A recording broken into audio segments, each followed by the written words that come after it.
Hi, welcome. Enjoy the content, subscribe, and turn on notifications. Mike parked the car in front of the house with a smile on his face. He held a bouquet of white lilies, Rachel's favorite, and felt a simple but profound satisfaction in surprising her. Leaving work early was rare for him, but that week, he had noticed the growing distance between them, each stuck in their routines. Determined to rekindle the connection that brought them together, he planned a special dinner, one he would prepare himself, knowing it was something Rachel would love. As he walked toward the door, the sky was already darkening, and the porch lights cast a warm glow. The moment he stepped inside, silence greeted him, but one thing caught his attention: the music. It was a soft melody, muffled, as if coming from another floor.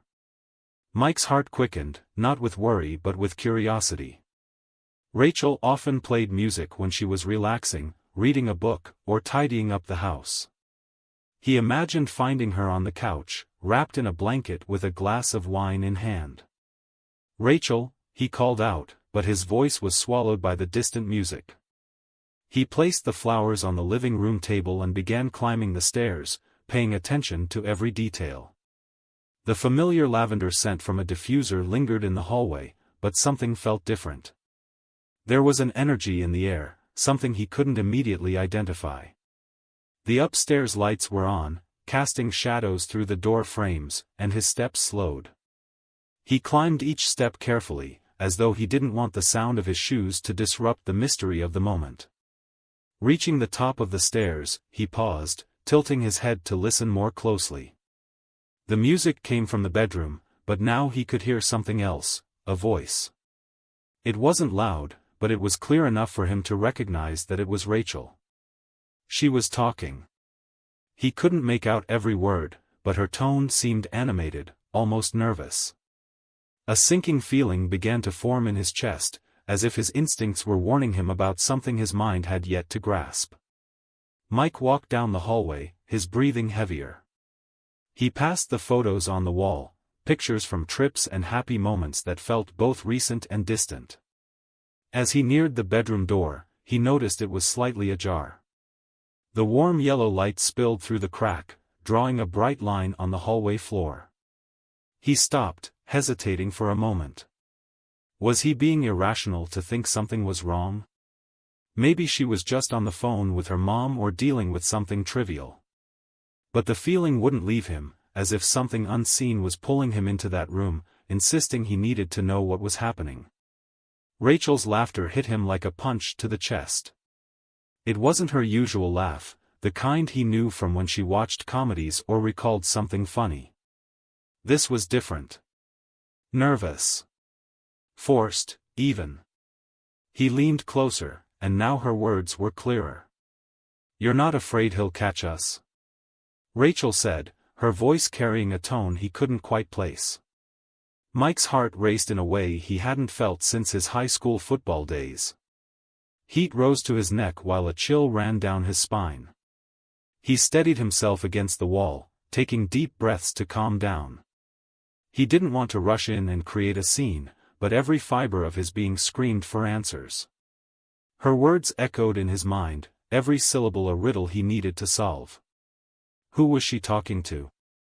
Why did she sound so uneasy, so different? He knew he was about to face something that would change the course of the night. Mike stood still for a few seconds, trying to process what he'd just heard.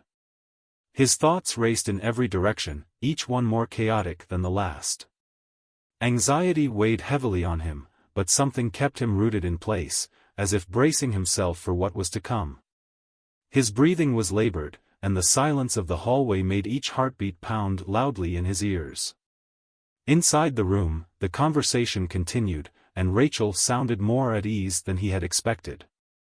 She laughed again, but it wasn't the laugh he knew, one of comfort or affection. This was different, almost conspiratorial. He tried to push away the thoughts gnawing at him, but the next words he heard hit him like a blow to the stomach. "No, he never gets home at this hour. It's fine." Every word felt like a dark puzzle piece falling into place, forming a picture he didn't want to see but couldn't avoid. Mike felt anger mix with sadness, creating an overwhelming and confusing sensation.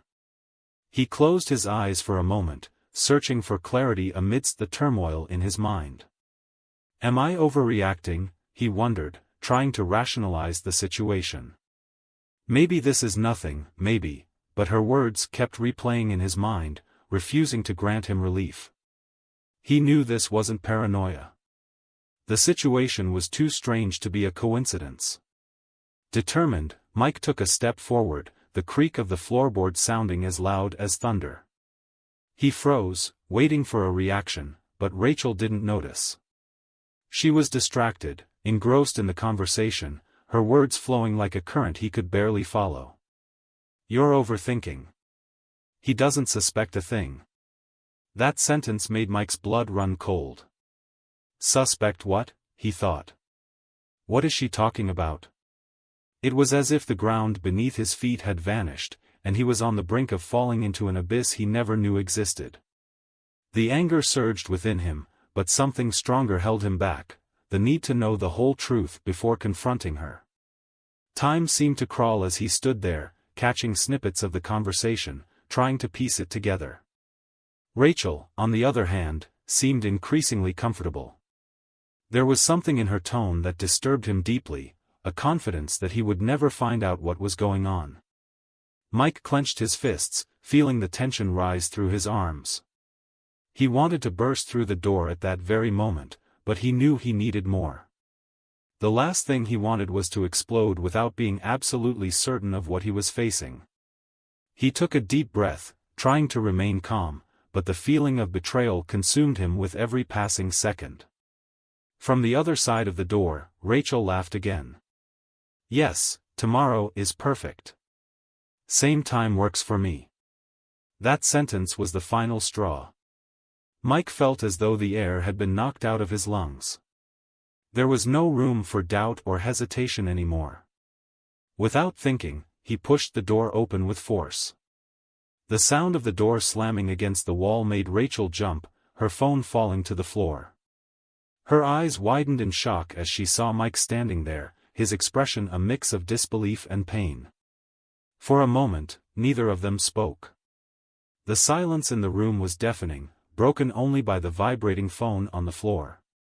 The message on the screen shone like a silent accusation, tomorrow, same time? The silence that followed felt endless. Mike stood frozen in the doorway, his eyes fixed on Rachel, who was as still as a statue. The surprise on her face quickly turned to panic, her hands trembling as she tried to reach for the phone still buzzing on the floor. But Mike was faster. He stepped forward, picked up the device, and held it firmly, as though it was his only anchor to the truth he now had to face. Rachel took a step back, her voice shaking as she tried to fill the suffocating space between them. Mike, it's not what you think. I can explain, she said, but the hesitation in her tone betrayed her. Mike didn't respond immediately. His eyes were fixed on the phone screen, on the message that screamed the answers he didn't want to know. Tomorrow, same time. Each word felt like a dagger to his chest. He raised his eyes, his expression filled with pain but also with a controlled anger that gave weight to his words. Then tell me, Rachel, what exactly am I thinking? Because right now, none of this makes sense to me. Rachel swallowed hard, her eyes brimming with tears she tried to hold back but couldn't. She knew she was cornered, and any attempt to deny it would be futile. Instead, she covered her face with her hands, sobbing softly. I was just talking to someone, she began, her words coming out in disjointed fragments. It's just my personal trainer. We met a few times, but that's all, Mike. I swear. Her explanation sounded like a desperate attempt to downplay what he already knew. Mike felt a lump form in his throat. He wanted to believe her, wanted so badly for this to be a misunderstanding, but the pieces of the conversation he had overheard left no room for doubt. Talking, he said, his voice firm but emotional. Rachel, I heard you. I heard you say I never suspect anything. That I never come home at this hour. Do you think that sounds like just talking? Rachel tried to move closer to him, but Mike stepped back, raising a hand as if constructing an invisible barrier between them. He didn't want her to touch him, not while the crushing sense of betrayal still weighed heavily on him. Please, Mike. I made a mistake. But it's not what you think. Nothing happened, she pleaded, but her voice carried a note of uncertainty that Mike couldn't ignore. He held the phone up in front of her face, the screen still displaying the message. His eyes locked onto hers, searching for something, maybe regret, maybe a spark of truth, that might convince him not to walk away. Tomorrow, same time, he repeated slowly, almost in a whisper. Does that sound like nothing to you? Rachel broke down. Tears now flowed freely as she sank onto the bed, covering her face with her hands. I don't know why I did it. It was just talking, attention, something I felt I was missing, but I never meant to hurt you. I never wanted it to go any further. Her words cut deep. Mike felt the weight of her revelation settle heavily on his shoulders, crushing him. He wanted to scream, wanted to ask why he hadn't been enough for her, but the words wouldn't come. Instead, he took a step back, the phone still in his hand, as he looked at Rachel like she was a stranger.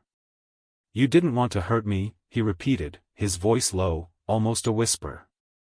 Rachel, you've destroyed everything. Everything we had.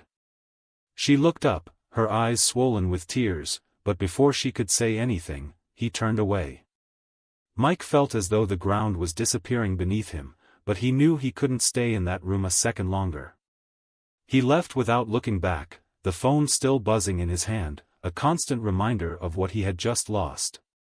Mike walked down the stairs with firm steps, but his heart felt like it was stumbling with every beat. Everything around him, the objects, the corners of the house he shared with Rachel, now seemed like cruel reminders of what they had and what he felt he was losing at that moment.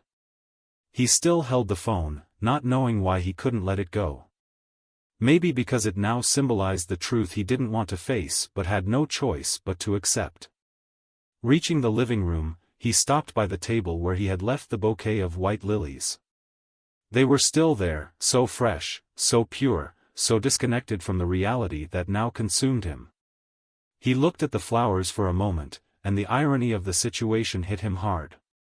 The intention behind them now seemed naive, out of place amidst the pain that filled him. He ran a hand over his face, trying to clear his thoughts, but everything around him seemed to spin. Rachel's muffled sobs from upstairs echoed in the house, a constant reminder of what he had just witnessed. The phone vibrated again in his hand, pulling him out of his thoughts. He looked at the screen, and a mix of anger and curiosity overwhelmed him. This time, it was a different message. It didn't have the same casual tone he had read earlier. Are you okay? Did he suspect anything? The message read. Mike's breathing quickened, and heat surged through his body like a wave. The confirmation was there. It wasn't just innocent chatting, it wasn't just a distraction. It was something planned, something kept hidden. He knew he should drop the phone, should just walk away, but he couldn't resist. A mix of a need for understanding and a desire for answers drove him to open the previous messages. As he read, the weight of the betrayal grew heavier. The exchanges were filled with insinuations and subtle planning, things Rachel had never shared with him. Pieces of a secret world she had built away from his sight. Each message felt like it tore away a piece of his trust, leaving him emptier each time. He read until he couldn't anymore. Not because he had reached the end, but because he felt that if he continued, something inside him would break irreparably. He closed his eyes and let out a heavy sigh, trying to decide what to do next. He couldn't go back up there to confront her again. What more was there to say? Her words had already been lost in the void between them. Mike placed the phone on the table next to the flowers, as if leaving behind the symbol of everything he had uncovered. But before he could take the next step, he felt a hand on his shoulder. Rachel was there, her face streaked with tears, her eyes red but filled with an expression that mixed desperation and hope. She opened her mouth to speak, but Mike raised his hand, signaling for silence. "No. Not now." His voice was low but firm, each word carrying a weight he could no longer bear. Rachel shook her head, struggling to hold back more tears. "Mike, please. I know I made a mistake, but, please listen to me. I don't want to lose you." He looked at her, and for a brief moment, he almost gave in. There was so much love mixed with the pain he felt, so much of their history still alive in his heart. But then, the image of the message flashing on the phone returned to his mind, along with the certainty that something had changed forever. He stepped back, breaking the physical contact between them, and Rachel seemed to shrink under the weight of his rejection. "Rachel, I don't know what you expect me to say. You've destroyed something I never thought could be broken." He paused, looking at her, searching for any sign that she understood the depth of the damage. "I just need time. Space to breathe. Because right now, all I see is this. You and this." Without waiting for a response, he grabbed his car keys from the entryway table and walked out the door. The cool night air enveloped him but brought no relief. He got into the car but didn't start the engine right away. He just sat there, hands on the steering wheel, trying to find some sense amid the chaos of his night. The silence in the car was almost comforting, but he knew the quiet outside couldn't drown out the storm raging inside him. Mike sat in the car, the sound of the keys dangling against the dashboard swaying slightly with his breathing. The silence outside was nearly absolute, broken only by the occasional wind rustling through the trees on the street. He stared at the steering wheel, at the distorted reflection of his trembling hands in the leather's sheen. He didn't know how long he'd been sitting there since leaving the house. It could have been minutes or hours, time seemed meaningless at that point. His mind spun, replaying every moment of the night. The message, Rachel's words, the desperation in her face. He tried, somehow, to rearrange it all into something that made sense, but it was like trying to piece together a puzzle with mismatched parts. He thought he knew Rachel, or at least he had known her until tonight. But now, as he revisited the past few months, the memories took on a different tone. Small gestures, trivial excuses, quickly deleted messages on her phone. Things that once seemed insignificant now stood out as signs of something larger he had overlooked. He closed his eyes, gripping the wheel tightly, trying to push away those images. But even in the darkness of his mind, the message on the phone burned like an invisible scar. He wondered how it had come to this. Was there something he could have done? Had he been neglectful, distracted, or simply not enough? These questions circled in his mind, each one more cruel than the last. And deep down, he knew he wouldn't find the answers now. A notification sound from his own phone pulled him out of his thoughts. He picked it up hesitantly, almost afraid of what it might be. It was a message from a close friend, Mark, someone who had always been like a brother to him. "Hey, are you okay? You seemed off at work today." Mike stared at the screen for a moment, feeling a lump tighten in his throat. Mark was the one person he felt could understand, but how could he explain something he himself still couldn't comprehend? He placed the phone back on the seat beside him, deciding now wasn't the time to respond. He knew he couldn't sit there forever. What he truly needed was a space free of the night's memories or Rachel's lingering presence. So, without thinking too much, he started the car and began driving.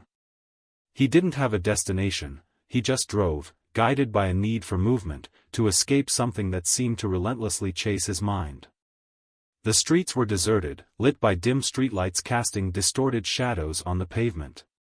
He passed familiar places that once brought comfort, the cafe where he and Rachel used to have breakfast on Saturdays, the park where he'd planned to propose but got too nervous and ended up doing it in the car. Now, each spot felt loaded with painful irony, as if the universe were mocking him. Eventually, he found himself parked in front of a closed gym. The glass facade reflected the streetlights, and through the darkness, he could see the neatly arranged equipment, the stationary treadmills, the orderly weights. The sight was ordinary but carried significance. It was there that Rachel had first mentioned her personal trainer. Mike had never paid attention. He trusted her, he always had. He thought about going in, maybe confronting whoever the man was. But the idea felt absurd and desperate. What would he gain from it? More empty words? More excuses that would only deepen the pain?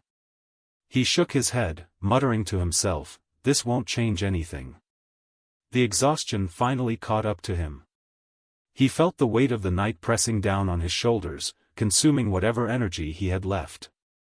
He was tired, not just physically but emotionally, mentally. Yet he knew this was only the first of many nights he would have to face the reality of what had happened. Resting his head against the steering wheel, he allowed himself, for the first time, to feel the full depth of the emptiness inside him. Mike stayed with his forehead against the steering wheel. The emotional exhaustion seemed to drain whatever strength he had left. The memories, the thoughts, and the doubts whirled in his mind like an uncontrollable storm, and he realized he needed a starting point, something to help him begin to reorganize his life after that night. Finally, he lifted his head and looked up at the sky through the windshield. The stars were scattered, shining with a calmness that contrasted sharply with the chaos within him. For a moment, he wondered how the world could appear so peaceful while his life seemed to be falling apart. He took a deep breath, trying to draw some of that serenity into himself. Suddenly, something within him began to shift. Maybe it was the exhaustion reaching a critical point, or maybe it was the instinct for emotional survival. But he felt a spark of clarity amidst the turmoil. He realized that no matter how crushing Rachel's betrayal was, he still had control over one thing: how he chose to respond from that moment forward. The pain was there, raw and overwhelming, but he knew he didn't want to be defined by it. He wanted something more for himself, something beyond the suffering. Mike started driving again, this time with more purpose. He decided he needed a place where he could think, where he could feel everything he needed to without interruption. He arrived at a park he used to visit in the early years of his marriage. It was late, and the place was deserted. He parked the car and got out, letting the cool night air fill his lungs. He walked to a bench near a small lake, where the water reflected the starlight. There, sitting under the open sky, he finally allowed the tears to fall freely. As painful as it was, he knew he needed to let it out. He cried for everything, for the betrayal, the loss of trust, the years he had invested in a marriage that now felt so fragile. But as the tears fell, he felt something else. A weight began to lift, as though each tear carried away a fragment of the pain. He knew it wouldn't be a quick or easy process, but there, on that lonely bench, he took the first step toward healing. While sitting there, surrounded by the night's silence, he began to reflect on what he truly wanted for his future. He knew he couldn't go back in time or undo what Rachel had done. But he also knew he didn't have to carry that burden alone. He thought of Mark, of his earlier message, and realized it might be time to open up to someone. Mark was more than a friend, he was someone Mike knew he could trust. He picked up his phone and typed a short message: "You were right. I'm not okay. Can we talk?" He sent it before he could hesitate, and the simple act of pressing send felt like a release. He didn't know what to expect from the conversation, but he knew he had to start rebuilding himself, even if it was one small step at a time. As he waited for a reply, he looked out at the lake and began to remember who he was before Rachel, before the marriage. He thought about the dreams he had, the things he loved to do but had set aside over the years. There was a life there, one he could reclaim, or even reinvent. For the first time that night, he felt something close to hope. It wasn't big or strong, but it was there, a spark ready to grow. The phone vibrated in his hand, and a message from Mark appeared: "Of course. I'm here for you. Do you want to talk now or tomorrow?" Mike smiled faintly, feeling a little less alone. He replied, "Tomorrow, thanks. I need to sort out my thoughts." As he put the phone away, he realized that this decision, small as it was a step toward who he wanted to be, someone who, despite the pain, chose to move forward. That night, Mike returned to the car and drove, not to the house he shared with Rachel but to his parents' home, where he knew he would find comfort. He knew the journey ahead would be long, filled with ups and downs, but for the first time since opening that door and watching his world collapse, he felt he could find himself again. The betrayal would not be the end of his story but the beginning of a new chapter, one where he would choose his own path without looking back. Thank you for watching the video. If you enjoyed it, don't forget to subscribe to the channel and turn on notifications so you won't miss any updates. See you next time. My wife cheated on me with her boss and wanted an open marriage, so I took everything and disappeared. I stood in a dim corner of the ballroom, observing a couple swaying on the dance floor, their eyes fixed on each other. As her partner drew her closer, the woman's chest rose and fell, her small frame pressed against his large one. Their movements were graceful, he with the agility of an athlete, she following suit admirably. All eyes were on them, sensing a strong emotional connection, perhaps not love, but certainly more than friendship. Her honey blonde hair cascaded gently as she leaned into him, though her proximity was more a result of his firm grip than her own choice. I might have been envious of their bond if the woman weren't my wife of 11 years, now in the embrace of her boss. Instead, I felt a surge of anger and humiliation. It wasn't the first time we'd attended her company's annual awards banquet, and everyone there knew she was married to me. I noticed people searching for me, anticipating the inevitable confrontation. After 3 dances, they left the dance floor together, joining colleagues at a central table. I watched as she gazed at him with the same fervor she once reserved for me, though it had been some time since I'd seen that look. The revulsion inside me only grew. All I could think was that the eruption was imminent. The pressure was building, but I just had to hold on a little longer. I grappled with the conflict between my current feelings of fear, hatred, and resentment towards the scene unfolding before me, and the love, respect, and trust I once held for my beloved wife. It was a battle I found myself losing, despite my efforts to overcome these emotions. Now I was sinking into despair and self-pity, bowing my head in defeat. Over the past months, I had exerted immense effort to win her back and mend the fractures in our marriage. I meticulously planned date nights, attended to household chores, switched off the TV, and attempted to engage in conversation, only to have her walk away. I left flowers, heartfelt notes, and love-filled cards, only to discover them discarded in the trash. Even sending flowers to her workplace yielded no response. What more could I do but wait, I wondered to myself. Pushing these distressing thoughts aside, I made my way back to the makeshift bar nestled in the corner of the room. Standing behind Marianne, an acquaintance of my wife's from her previous workplace, I asked, striving to appear nonchalant, "Having a good time?" "I always enjoy these yearly gatherings." "Harold sure does love those free drinks," she responded. I offered a smile and nodded, lifting my empty glass. "Me too. By the way, I haven't spotted Jason's wife around. Any idea where she might be?" I hoped my anxiety didn't betray me. "She always dresses so elegantly and is delightful to converse with." "Oh, didn't Kel mention that today Jason served her with divorce papers?" "I guess she was neglecting her marital responsibilities," Marianne blurted out, her words lacking much filter as she reached a certain level of intoxication. I found her lack of restraint rather fitting.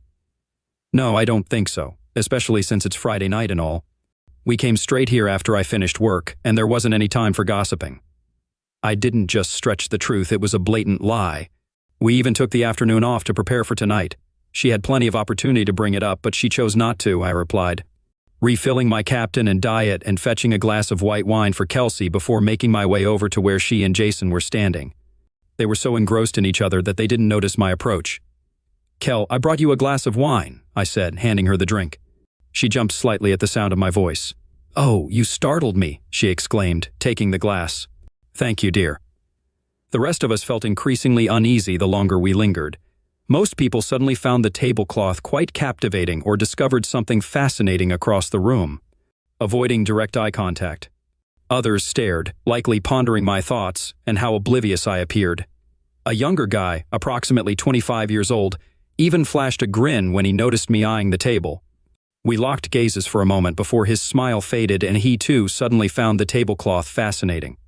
Approaching 1 in the morning, many guests had already departed from the hotel hall heading home. However, it was evident that Kelsey wasn't quite ready to part ways with her dance partner. "We should probably head home, honey. I still need to drop off the babysitter, and we promised we wouldn't keep her past 2 tonight," I mentioned, realizing I was intruding on her time with Jason. "Sure, okay. I think it's time for us to leave. See you on Monday," she said with a smile. Relief washed over all of us as the awkwardness neared its end. "Jason, it was nice seeing you," I added, extending my hand for a shake, which he returned. He had a firm grip, evidently trying to assert his strength. Standing 3 inches taller than my 6 feet, he outweighed me by about 15 pounds, and I noticed a slight punch on my stomach, pressing a bit firmer than usual. I met his gaze, sensing deceit and self-righteousness in his eyes. Eventually, he released my hand and bid us good night. I waved to the remaining guests as we exited the room and headed to the car. We remained silent during the drive home, although Kelsey wore a radiant smile. Upon arriving home, Kelsey checked on Caitlin, our 9-year-old daughter, while I settled up with Brittany and prepared to take her home. Upon my return, I headed to the bedroom to find Kelsey already asleep in bed. After checking on Caitlin, I visited the bathroom before retiring to the spare room for the night. I knew any possibility of closeness between us was out of the question tonight. As I struggled to recall the last time we had been carnal, with my eyes closing, the ceiling was the last thing I saw before slipping into a restless sleep. Rising early on Saturday morning, I mentally went through my checklist for the day. Caitlin was already in the living room, engrossed in her shows, and I offered a slight wave from the doorway. "Have you had breakfast yet?" I inquired. "Yep," she confirmed, waving a spoon dripping with milk, splattering drops onto the carpet. "All right, settle down. Mom's still sleeping, and I need to get to work in my office," I reminded her. "Got it, Dad," she replied with unnecessary volume, causing me to chuckle. Around 8:30, I dialed my lawyer's cell phone, knowing he often worked from home on Saturday mornings. "Good morning, Bill. It's Matthew Franks," I greeted. "Morning, Matt. I'm guessing this isn't a cheery call," he responded, already anticipating the nature of the conversation. "You got it.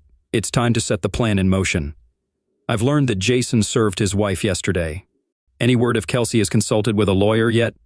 "I don't think so, but I'll double-check. Let's meet at the coffee shop in half an hour. Make sure to sign and date the forms with my assistant for notarized paperwork first thing Monday morning and serve her at lunch," Bill outlined the plan. "Sounds good to me. See you soon," I confirmed before ending the call. Arriving early at the coffee shop, I offered a faint smile to the person behind the counter before collecting my order and settling into a cozy chair by the fireplace, lost in thought. I never imagined I'd be divorcing the one true love of my life. It's challenging to pinpoint the exact moment when you realize your comfortable life is unraveling.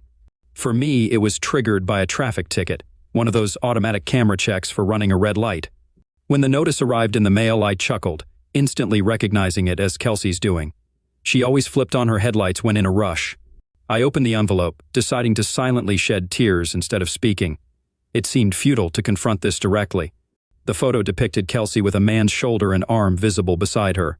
Though his face wasn't visible, I knew who it was. Nothing seemed particularly suspicious. She could have been at lunch or a meeting.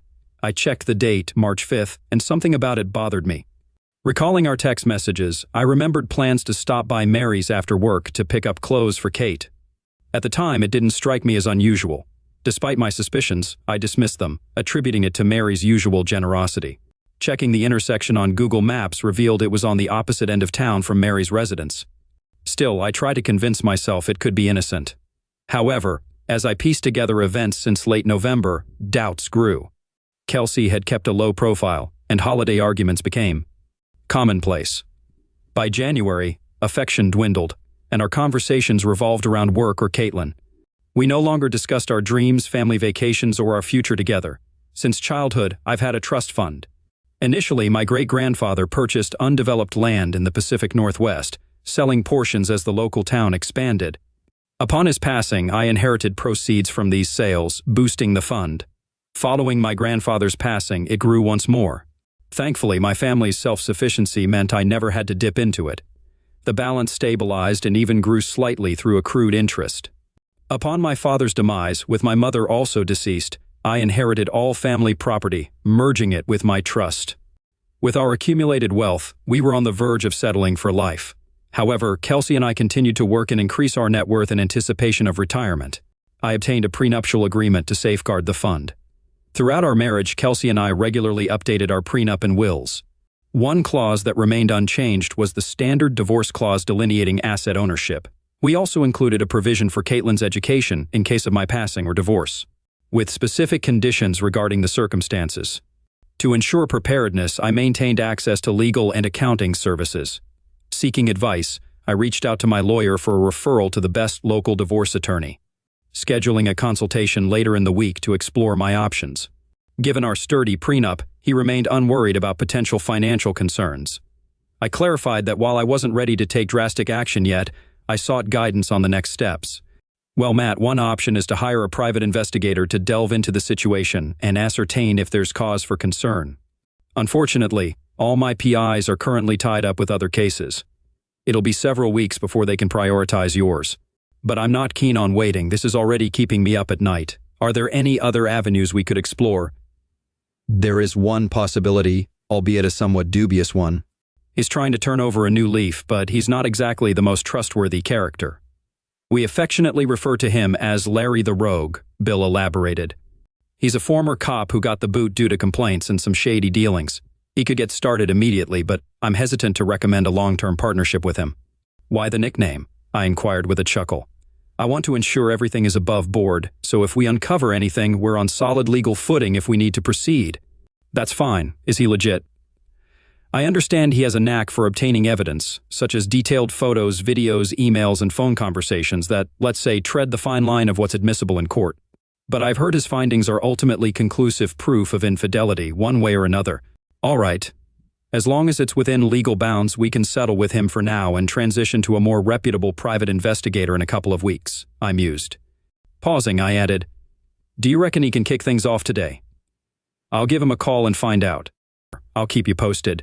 Here in the office? Sound good. I handled a stack of paperwork for both the lawyer and the dubious investigator, facilitated his connection with my accountant, and kept the retainer fee separate from my personal account to ensure Kelsey remained unaware of my actions. I didn't want to alarm her, especially if this turmoil in our marriage was just a passing phase. Meanwhile, amidst these proceedings, I endeavored to mend my relationship with my wife. Life had taught me that significant changes and out-of-character actions usually have underlying causes. Uncertain about what drove my wife's behavior and whether we were beyond reconciliation, I resolved to fulfill my husbandly duties. Taking matters into my own hands, I showered her with affection and aimed to become the epitome of a loving and supportive husband. Yet my efforts were met with rejection at every turn, signaling that we may have reached an irreversible breaking point. One Thursday afternoon, I was summoned to my lawyer's office to review the findings unearthed by the rogue investigator. I was presented with hours of footage capturing their liaison, carnal encounters, and apparent bliss as a couple, accompanied by photographs, call logs, and personal correspondence. The evidence left me both impressed and repulsed by the rogue's methods, affirming the appropriateness of his moniker. I sat there devastated. The idea of Kelsey having an affair with Jason Stanton was inconceivable to me. I could see the appeal of Jason, tall, handsome, and well-built with a promising career trajectory. Taking charge of Kelsey's department as her personal assistant about a year ago, he had ample opportunity to integrate into her life. A former college baseball star, sidelined by a shoulder injury in his senior year, Jason's achievements were impressive. But I never imagined Kelsey allowing him to wedge between us. The weight of it all was crushing. I struggled to breathe. My chest constricted, my vision blurred, and I felt lightheaded. Pushing my chair back, I leaned forward, trying to steady my breath. Inhaling and exhaling deeply, I fought to regain clarity of mind. The sense of loss and emptiness was indescribable. I had lost my confidant, my partner, my lover, and the mother of my child. In that moment, I saw no way forward. Then it worsened. He played back the recording from the day before, revealing why he had gathered us all together. Really, do you love me? Her voice was tinged with excitement. Yes, my dear. You're perfect. I love you and want us to be a family. You mean you, me, and Caitlin? Exactly. What about Matt and Shannon? We'll divorce them. You'll have Caitlin, and we'll be happy together. A stunned silence followed as Kelsey processed the bombshell her lover had dropped. You really love me, Kel? Yes, absolutely. I hadn't really considered leaving Matt. Consider it for a moment. He can't offer you what I can. You'll be the belle of every ball, part of the elite. You'll experience places and luxuries he could only dream of. I detected the disdain in his tone, picturing the disdainful expression on his face. Losing Kate would devastate him. We're his world. I'll be a far better father than he could ever be. In a year, she won't even want to visit him. Why do you despise him so much? What has he done to you? Her voice held a touch of concern. Truthfully, I wondered the same. He's not worthy of you, Kelsey. He lacks ambition, content to remain stagnant. He's just a cog enriching someone else. Did you know he's a plant manager? His facility employs 400 people, boasting the highest production and revenue per square foot. I felt a twinge of pride that Kelsey was aware, though I would have preferred this discussion in their own dining room rather than a hotel room. He's weak, a beta without drive or ambition. Never even pursued an MBA. He served his purpose, honey. I could easily crush him any day of the week. Jason, don't assume you're superior to Matt. He's not weak. You don't know his backstory. He associated with rough crowds and is skilled with firearms. He nearly took a dark path but chose education. That's why he delayed college after high school. Now she seemed to boast. He's stronger and tougher than you realize. Promise me you won't resort to violence. I don't want either of you getting hurt, Matt for Kate's sake, and you for mine. But I'm not. I'm in love with him. I wished it were true, but you replaced him as my man, my love. She paused, pondering. How will it work when we divorce them simultaneously? I need to prepare before serving Shannon. Given her mental health issues and our year-long celibacy, it shouldn't be challenging. I'll split everything 50-50. She's unlikely to object. Okay, but you must file for Shannon before I consult a lawyer. She was resolute. It seemed she aimed to ensure her stability and not risk her comfortable life, even for her true love's sake. Come here, woman. I motioned, requesting the recording be turned off. At this juncture, listening was unnecessary. I glanced at Bill, grappling with how to handle this. You strike first, Matt. But what if she changes her mind? They rarely do that, Mr. Franks, he remarked solemnly. I'm afraid they've reached a point where nothing you do or say will sway them, Bill added. I observed the scoundrel closely for the first time. He appeared to be in his 32nds, fit, and his suit was impeccably tailored, quite unlike my preconceptions. Respectful and seemingly insightful, I began to view him. More as Larry than the scoundrel. It seemed he genuinely cared, despite being paid for his services. Would you still want her after knowing all this? Larry inquired, echoing Bill's sentiments. You're probably right, Larry, I acknowledged. Turning to Bill, give me a day or two to decide, and I'll be in touch. All right, sounds good, Matt. Shall we draft the documents now and finalize details later or halt the process if needed? Bill proposed. Yes, let's proceed that way, I agreed. Larry handed me his business card as we concluded. Here's my personal number, Mr. Franks, in case you ever need me. Please, Larry, call me Matt, I insisted. Thank you. Matt, if you decide to pursue revenge, I know some people who could assist. After all, they don't call me Larry the Dastard for nothing, he remarked with a grin. Appreciative but uncertain, I responded. Nice meeting you, Larry. I'll reach out if I need assistance, though I doubt I could go through with it against Kel. It's reassuring to know I have support if I choose that path. With a smile, Larry bid farewell and departed in his car. Throughout the weekend, I grappled with my decision, struggling to focus on anything else. It seemed Kelsey was oblivious to the gravity of the situation, having already decided our family's fate. Doubt, anger, fear, and disappointment consumed me, particularly the loss of my identity and family. Caitlin's future weighed heavily on my mind, aggravated by the thought of this arrogant man raising her. Emotions ran rampant, leaving me in a fog of confusion until Sunday morning when clarity dawned. Sitting on the back porch with a pounding headache, it dawned on me that this fate was inevitable, regardless of my resistance. I'd already lost my wife and family, now it was a matter of how and on whose terms. The saying, lead, follow, or get the hell out of the way resonated with me. I refused to step aside or follow these schemers. There was only one option left, to lead. On Monday morning, I phoned Bill. Bill, it's Matt Franks calling. Good morning, Matt. Any progress on finding a solution? Yes, I'd like you to complete all the necessary paperwork, including only the legal photos Larry obtained. Split everything evenly. I hesitated. Do you think we should sell the house? Yes. We used a low-interest loan from my trust to purchase it, so essentially we've been paying ourselves all along.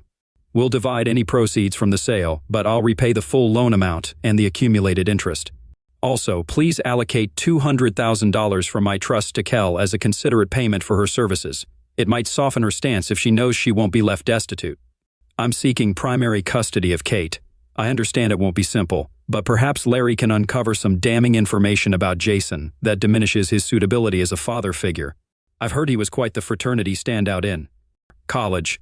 Maybe he got carried away with some of his exploits. Please have Larry investigate. I have a contingency plan for Kate if primary custody isn't granted. Draft the most generous shared custody arrangement imaginable for me. I paused to allow Bill to catch up. Additionally, I intend to file a lawsuit against Jason for alienation of love and affection. I want to involve his wife Shannon in this ordeal as well, ensuring she's fully informed of the situation within legal bounds. On that note, I'd like you to devise another infidelity divorce plan for her. I'll cover the expenses while we serve them both. In the exclusion room, it's unlikely to yield significant results. I'll also need Shannon to sign a contract with me. I can start drafting the forms, but without her consent or details, I'm unable to proceed further, Bill clarified. I see what you're aiming for. It's about stirring the pot a bit. And while we're at it, I want to sue Kelsey's employer for permitting her affair with her boss. While there may not be a moral clause in their manual, it's dubious for any company to overlook such misconduct under supervision, especially given his position as her direct superior. It's doubtful this will go far, but let's rattle the cage and see what unfolds. Understood, Matt. This will incur substantial costs upfront and potentially escalate. We're looking at extensive manpower here, and if this escalates further, I want to ensure they don't profit unjustly. As my dad used to say, engaging a lawyer is essentially negotiating the price. Bill chuckled at my sarcastic remark about lawyers, remarking, "Your dad was a wise man indeed. Remember, you're not obligated to provide her any funds from your trust. Your prenuptial agreement is rock solid." I understand, Bill, but after reflecting on it over the weekend, I've decided that if I don't leave her in financial straits, she might be more inclined to meet my terms. And truthfully, she deserves it. She put in hard work and supported me. We were both saving for our future together. I figured it might give her an edge over Jason, so she won't have to rely on him as much when she's on her own.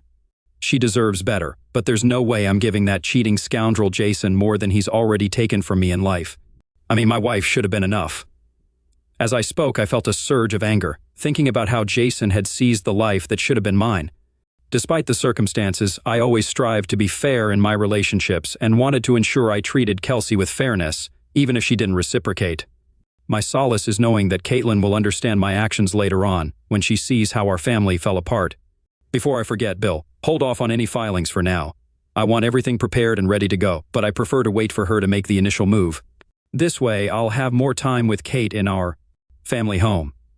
I know there will come a point when I have to act, but I want to delay until the very last moment when I can't bear it any longer. Got it. We'll keep everything undated and notarized until you're ready.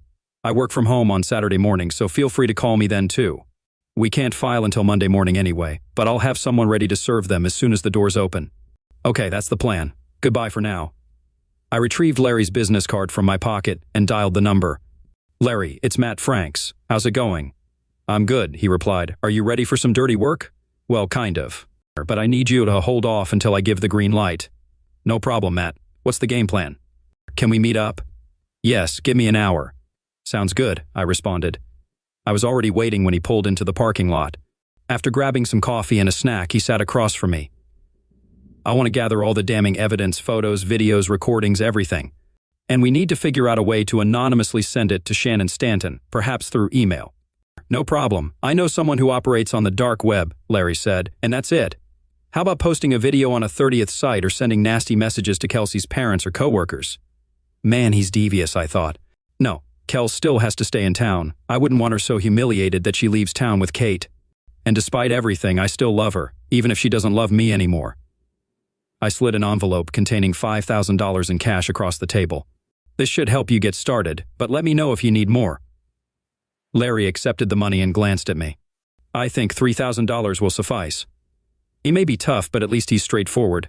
Consider the rest as an advance. I might require your expertise later. Remember, stay on standby until I contact you. I want to catch them off guard, and I have my reasons for allowing them to make the first move. Oh, and we also need to gather information on his wife's health issues.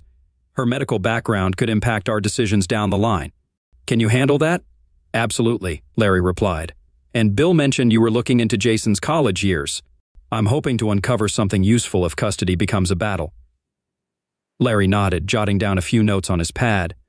After finishing our coffee and exchanging stories about his past experiences as a cop and people we might have known, we shook hands and parted ways. That was 3 months ago. My thoughts returned to the present as Bill arrived, followed shortly by his assistant and Larry.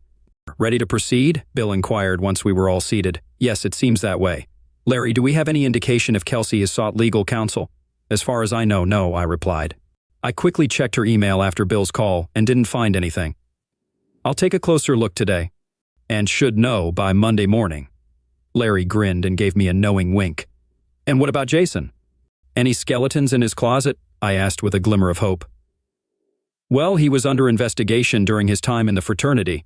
Allegations involving date abduction medications and underage girls at parties, Larry revealed. I've received copies of everything and have already handed them over to Bill, I informed the group. Bill glanced up, confirming, I have them in case we need them for the custody hearing. Retrieving the documents we had been diligently working on for the past few months, he indicated where I needed to sign. After signing, Bill's assistant notarized them, and I turned to address the group. Larry, can you find out who Shannon Stanton has hired as her lawyer and inform Bill? Bill, if he's competent, could you share our legal file with him? What if he's not up to par? Bill inquired. Then we'll figure out a way to connect you with Shannon, but I prefer we handle it properly. Bill, can I collect the documents on Monday afternoon?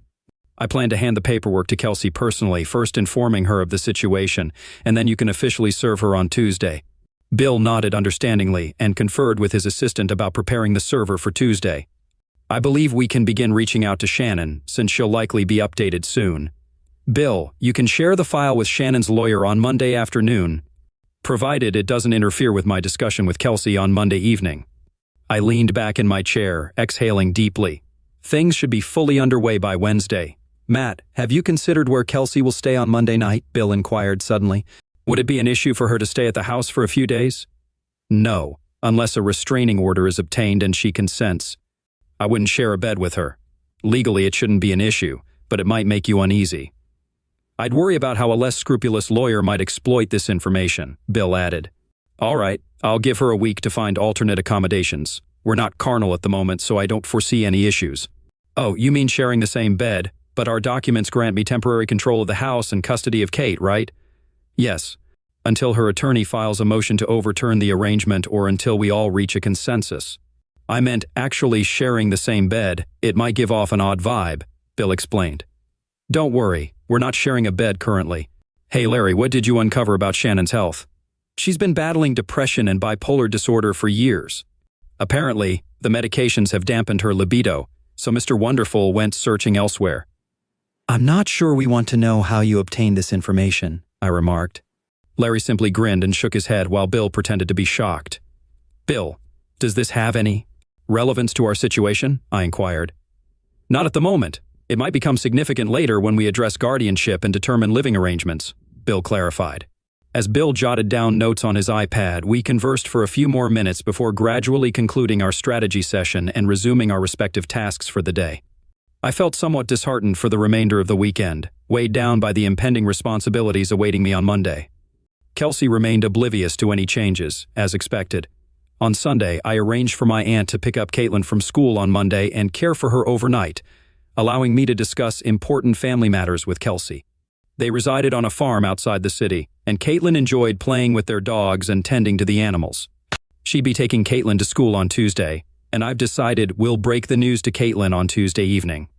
I informed Caitlin about these arrangements, and while she was excited, she seemed a bit puzzled about why she had to wait until Tuesday. I simply explained that Mom and Dad needed some personal time to discuss everything. She reluctantly accepted it. I slept in the spare room again, and once more, Kelsey didn't mention it. She visibly sighed with relief when she saw me heading there before bed. As I lay there Sunday night running through my checklist and reviewing my plan, I eventually drifted off to sleep. On Monday morning, I contacted my VP of Operations and requested a week off. I also reached out to my assistant and senior production manager to provide them with any necessary details while I was away. Around 1 in the afternoon, I entered Bill's office and unexpectedly found Larry there. I noticed a stack of papers on the desk, and the bustling activity in the office indicated that everyone was occupied. Matt, we filed the paperwork at the courthouse this morning, and here are Kelsey's documents as you requested. We've arranged for the official filing at your home around 9 a.m. on Tuesday. Is that suitable? Bill inquired, handing me the envelopes. Yes, that should work. I'll try to persuade her to take the rest of the week off. I'll let you know if that changes, I responded. Great, that's settled. Bill paused momentarily to gather his thoughts before continuing. Larry found Shannon's lawyer, and he's quite competent, so I forwarded him our files, and he seemed quite eager. He might countersue for infidelity and aim for a larger share of their assets than just a 50-50 split. He assured me he won't take any action until tomorrow morning, so everything seems fine. Okay, gentlemen, are we forgetting anything? I inquired. Just a little update. It appears Kelsey has an appointment with her lawyer next week based on her calls and emails. And Matt, please don't hesitate to reach out if you need further assistance, Larry asked cautiously, earning another sharp glance from Bill regarding the ongoing situation. Great, sounds good, I responded, hoping I wouldn't have to delve any deeper into this mess. I guess it's all in Kelsey and Jason's hands now. Leaving Bill's office, I sent a text to Kelsey. Kel, will you be home by 5:30 tonight? Why, what's going on? She replied. Nothing serious. I was a bit preoccupied over the weekend and wanted to catch up tonight. I arranged for Aunt Alex to pick up Kate and keep her overnight.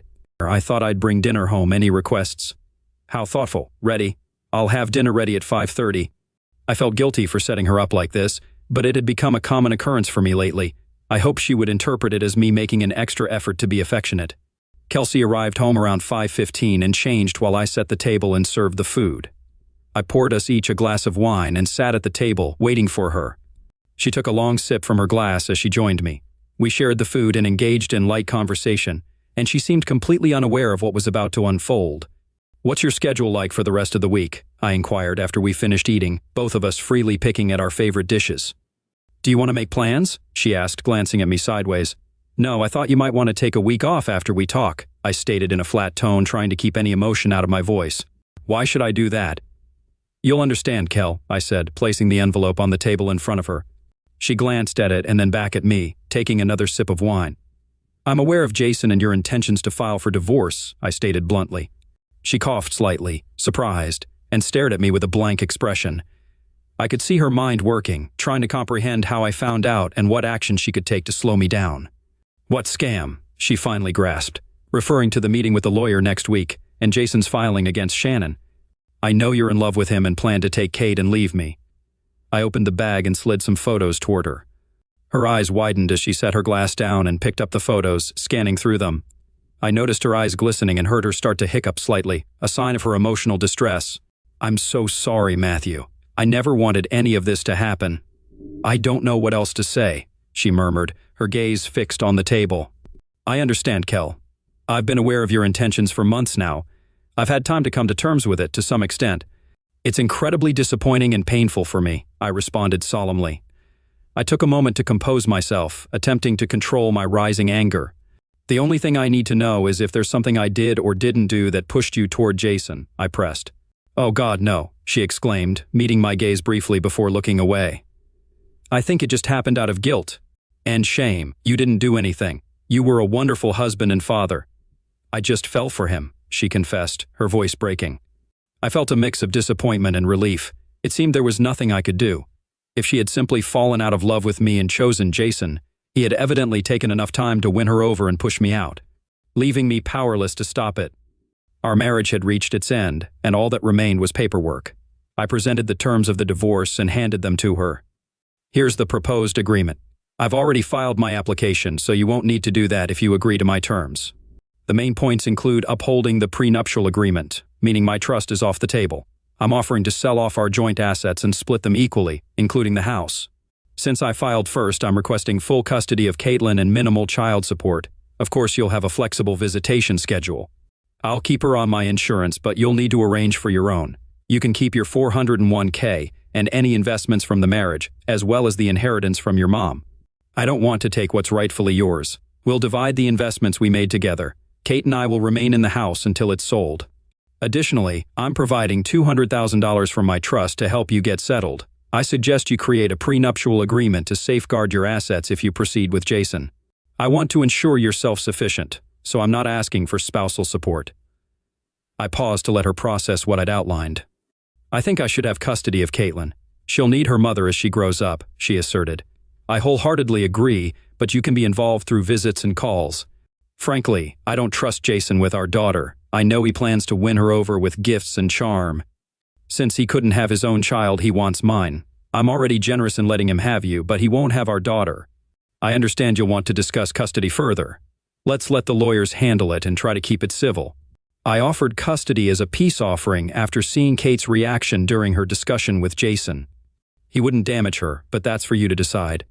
Separating her from her mother isn't the solution. For now, she'll stay with me until we find a better arrangement. You can stay in the master bedroom for a few nights, or a week, while you figure things out. Kelsey, my love for you hasn't wavered. I envisioned us conquering the world together, but your actions are tearing me apart and I'm at a loss. My world feels like it's crumbling, and I'm striving to handle this with fairness and kindness. I genuinely don't want to inflict the pain on you that I'm feeling. But trust me, if you escalate things or let Jason meddle, I won't hesitate to respond in kind. And dear, I have resources at my disposal that neither of you possess. My demeanor shifted, and she could sense the frustration in my voice. I can play hardball if pushed. You've seen this side of me before, so please, let's keep this conflict at a manageable level and allow the lawyers to navigate it. I truly want to maintain civility and respect in our interactions. It's crucial for Caitlin to see us being civil. I envision both of us playing active roles in our daughter's life. I implore you, I don't want our situation to devolve into a prolonged, bitter battle. I'm available until the end of the week, and according to legal protocol, you must be formally served, which is set to happen here at the house at 9:00 a.m. I didn't want to put you in an awkward spot at work, so you may want to consider taking a few days off as well. I know it'll be tough for both of us to share the same space, but I thought perhaps we could sit down with Caitlin tomorrow night or keep her home on Wednesday to explain the situation. What are your thoughts? Kelsey had lost her appetite and appeared visibly unwell, perhaps realizing the gravity of her actions. She had no one to blame but herself. I was content and oblivious until she disrupted it all. She glanced at me, looking bewildered, and conceded. Matt, you clearly had a plan and outmaneuvered us. I'm not sure how, but you did. I'll notify work first thing and be home until Wednesday at least. Do you think Aunt Alex can keep Caitlin tomorrow night too? Maybe we'll keep her home from school tomorrow and bring her back Wednesday morning so we can talk. My investigator, Larry, uncovered everything after I sensed something was amiss. I'll call Aunt Alex right away. It seems like a good idea. Kelsey gave a subtle nod when I mentioned Larry. While she gathered some papers, I bid her good night and assumed she needed time alone to process. I watched as she retreated to the master bedroom, locking the door, which didn't bother me, as I had already moved most of my belongings to the spare room. I phoned my aunt, explaining the family situation, and she agreed to keep Caitlin an extra night, dropping her off Wednesday morning. I also informed Caitlin, who was puzzled but accepting. I assured her that her mom and I would explain everything on Wednesday. As I tidied up and prepared for bed, I heard Kelsey murmuring on the phone behind the closed door, followed by quiet sobs as she mourned our broken marriage. Early the next morning, I heard Kelsey downstairs getting ready for work. At precisely 9 a.m., she accepted the package, excluding the sensitive materials.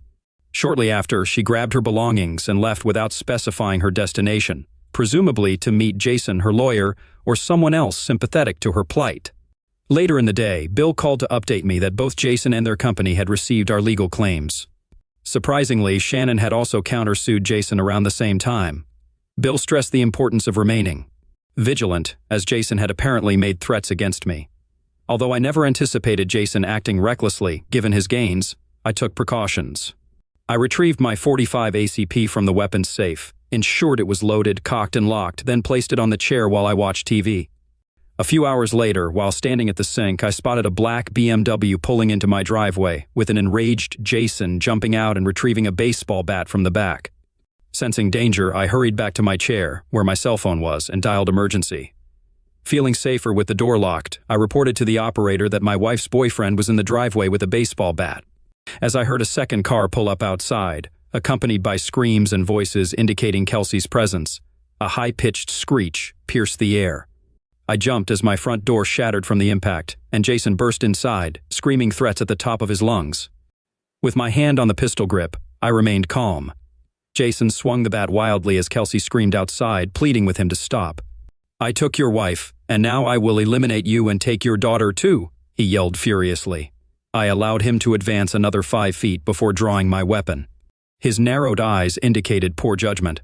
Although his bat was raised above his head, it seemed unlikely to be effective at a distance of 25 feet. The weapon shot from the chamber was deafening. I was trained to aim for my targets 3 times, relying on instinct. The second shot followed a split second after the first. Jason slowed down, perhaps due to momentum, and stumbled. By the time the third round was fired, though I noticed movement at the door, I remained focused on my task. The bullet pierced the splintered front door, narrowly missing Kelsey's head. She escaped without injury. Jason fell to his knees before collapsing on his stomach. The area echoed with screams, and the weapon shots seemed louder than expected. Sirens wailed as responding officers approached. Unsure of the situation's severity, they placed Kelsey on her stomach and handcuffed her by the open door, her cries continuing. Shocked by the unfolding events, I finally noticed the weapon aimed at me and the officer commanding, "Stop! Drop the weapon!" Coming to my senses, I complied and followed his orders. The following 2 weeks were a whirlwind of chaos and stress. Jason was declared dead at the scene. Later, I found out through police reports and eyewitnesses that he received both my lawsuit and updated divorce papers from his wife simultaneously. It didn't take him long to figure out that the incriminating photos came from me. Kelsey stood beside him as he opened the envelope from his wife and confirmed that she too had a set of those photographs. Shortly after, they were summoned to the vice president's office where they confessed to their affair, unaware of the consequences. Realizing that my lawsuit against the company would likely fail, the management decided to terminate the managing director for engaging in an inappropriate relationship with a subordinate, which they promptly did. In Jason's eyes, I became the embodiment of evil, and he believed I deserved punishment for thwarting his plans. Grabbing one of his souvenir bats from the office, he set off for my house. Kelsey spotted him through the conference room window on the second floor and guessed his destination. She intercepted him in our driveway, attempting to calm him down before any injury was done to me. Unbeknownst to them, I had been forewarned of their arrival and was prepared. Kelsey ended up with a black eye when Jason struck her while she tried to prevent him from entering. Other than that, she sustained no further injuries but endured months of nightmares amidst police interrogations, legal proceedings, and courtroom appearances. I spoke with her briefly, but we never delved into a deep discussion about the events that transpired in our home. Kelsey was a mere shadow of her former self, having lost her husband, lover, and daughter in less than 24 hours. She never fully recovered. Kelsey remained in touch throughout the divorce proceedings and perhaps for about a month after its conclusion.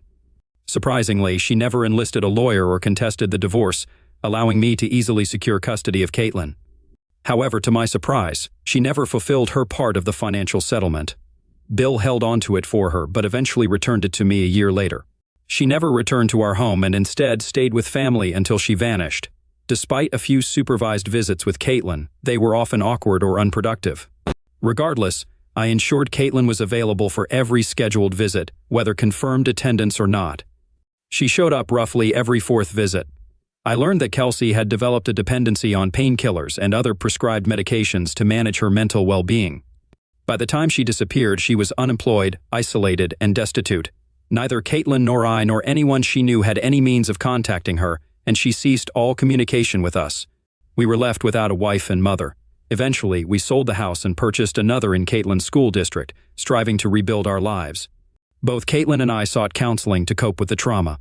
While I attended for 6 months, I eventually had to suppress the pain and move forward.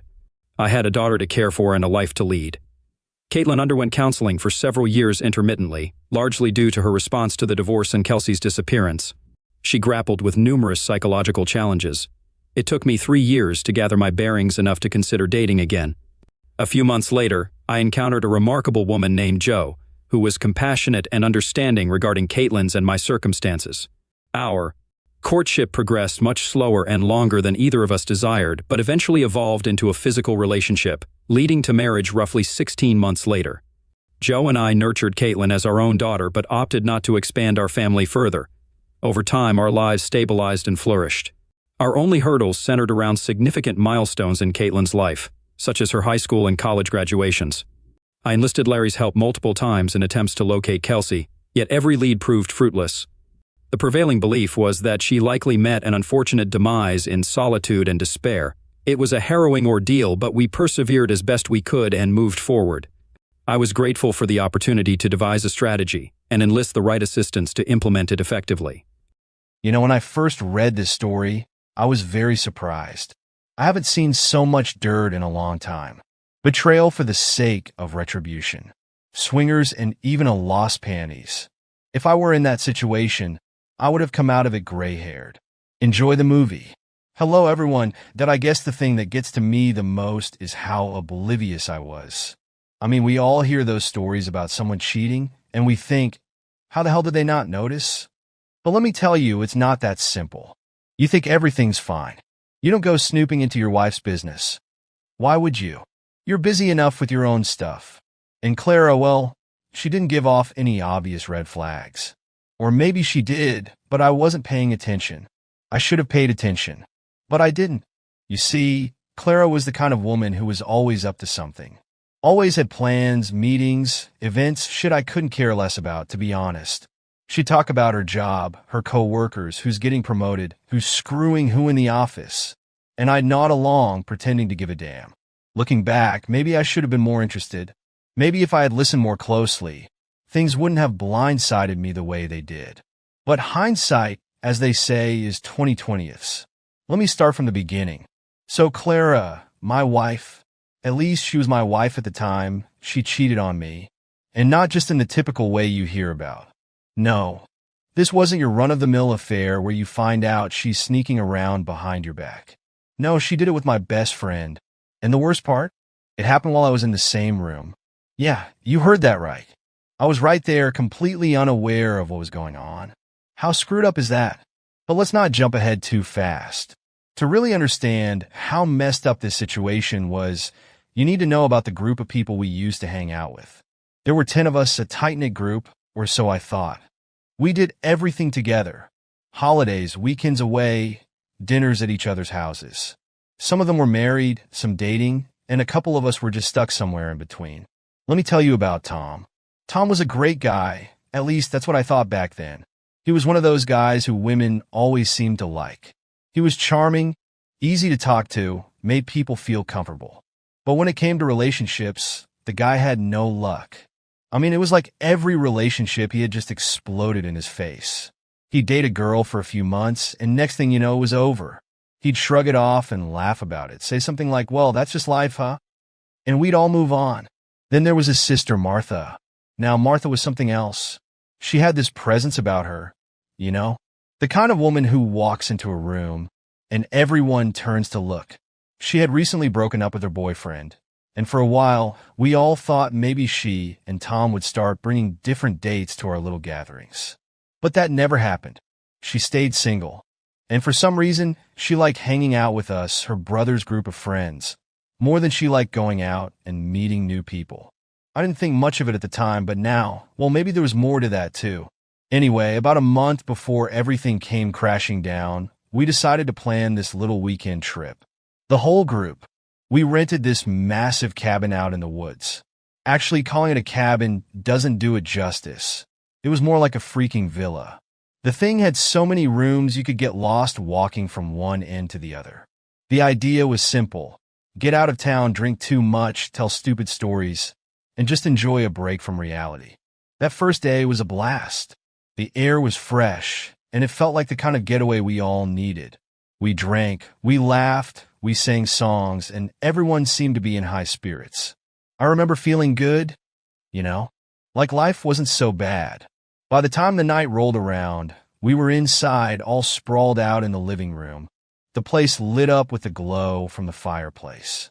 Everyone had a drink in their hand, and we were still riding that high from the day. The music was playing low in the background, and Clara was sitting next to me, smiling like everything was just perfect. And then, there's Tom. Tom was sitting on one of those oversized chairs, a beer in his hand, looking all relaxed. I remember looking over at him and noticing something shiny sticking out of his pocket.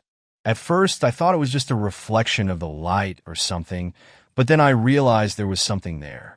Now, I wasn't really thinking much at the time. After all, we were all pretty buzzed. So I did something stupid.